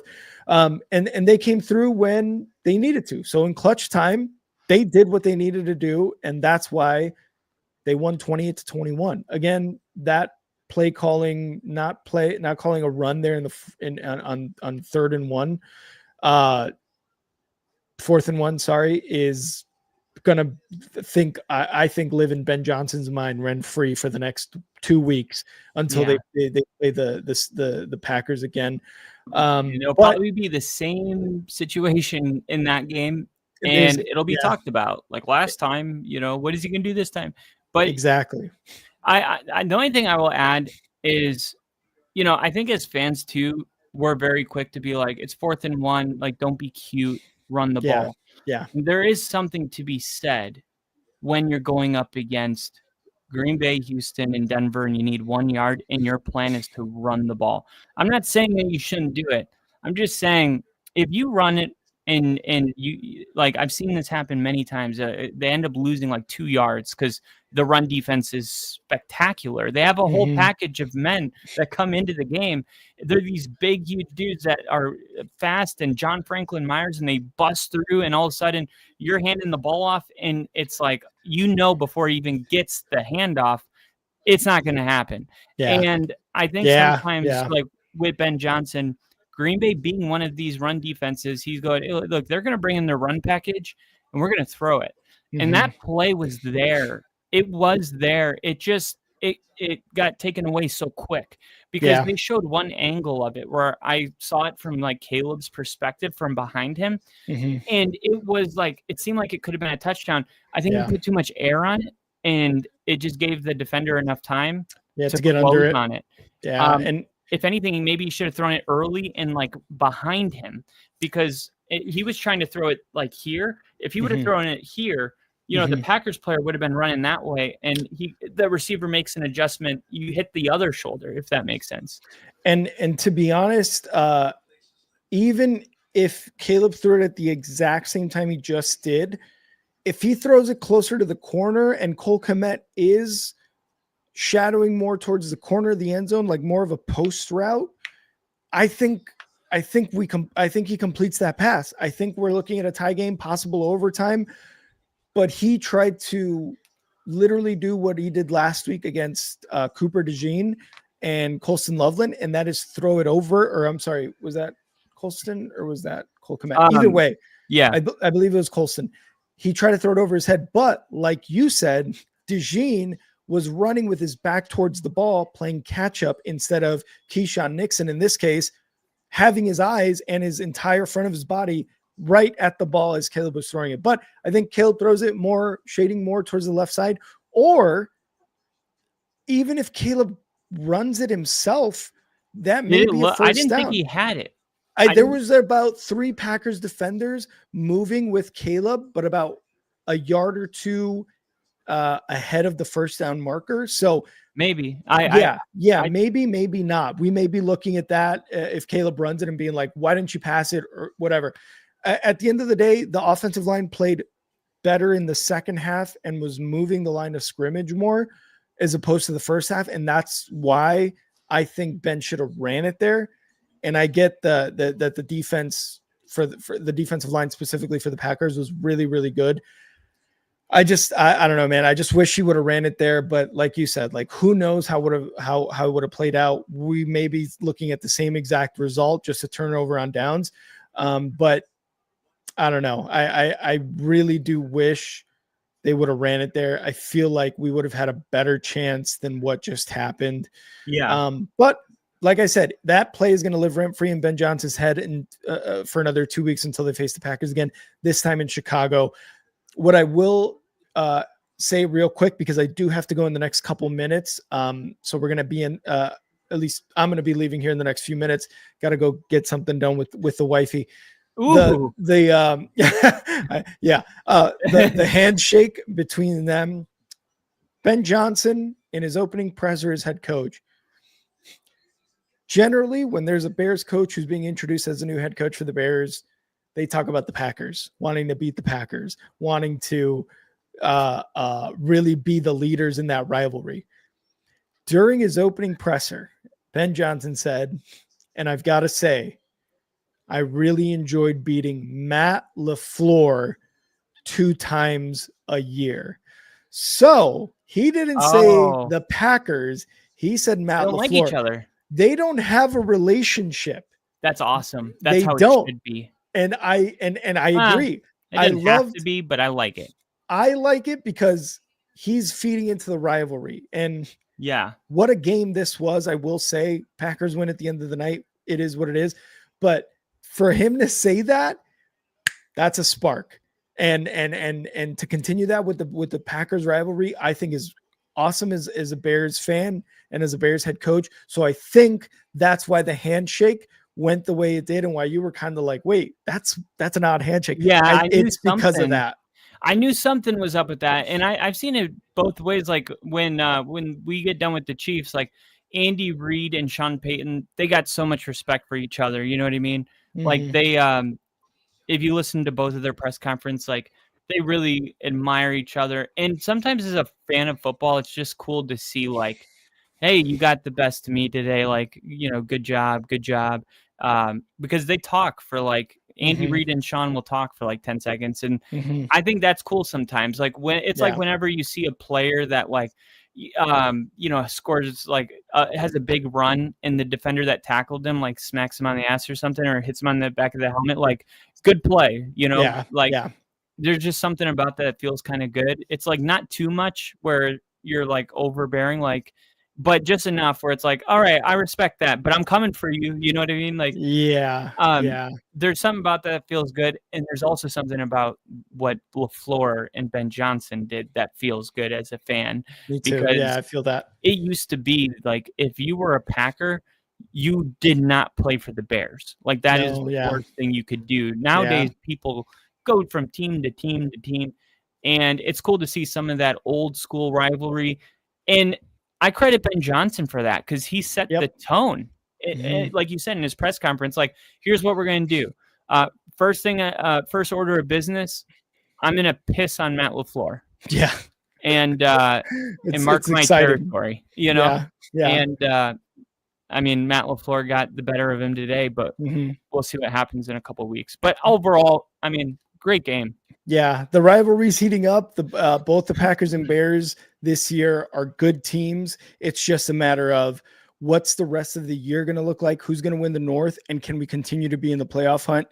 I'm hoping the Bears, even after losing and being second now in the division and the 7th seed now in the NFC, can continue to win these next 3 games. Yeah. So it's a good record in 30 seconds. Only 4 losses. Yeah, it's amazing. In 30 seconds, how did you feel about Caleb Williams? 19 for 35, 186 yards, 2 touchdown passes, 1 interception. Overall takeaway from Caleb. First for him. So that's why I'm asking. Yeah, first half was garbage. Second half, obviously the pass game started to open up a little bit more. But I think it's because the offensive line was doing a better job. There's plenty of pressures in the second half regardless, but you could see when he was dropping back to pass, he had a little more time. Obviously he did his Houdini act and was able to get out of sacks and make plays happen. But overall, a very average game, I think, for Caleb. And that's only because the second half he had 2 touchdown passes and he had way more yardage than the first half. So average game for Caleb, but 2 touchdown passes, 1 interception. What was it? Over 200 yards, almost 200 yards, whatever it was. Average game. If he plays the whole game like he did the second half, I think we're looking at a Bears win. And I think we're looking at a really, really good stat line by Caleb. With that, I'm going to get out of here. I'm going to let Kyle. I'm going to close it down too, because I want to start Sunday Night Football with some thumbnail and everything. All right. Sounds good. I'll see you guys later. I won't be doing Sunday Night Football, but Kyle's going to be doing that. Kyle, always great to see you, brother. Good to see you, Rick. Take care. See ya. All right. I will see you guys in just a minute. All right. Please come by for Sunday Night Football. This is a big game. This is a playoff game for the Chiefs. All right. We're going to bring the energy. It's going to be a good time. We're going to raid some people. I already got some channels listed. It's going to be fun. Join us. I'll see you in a minute.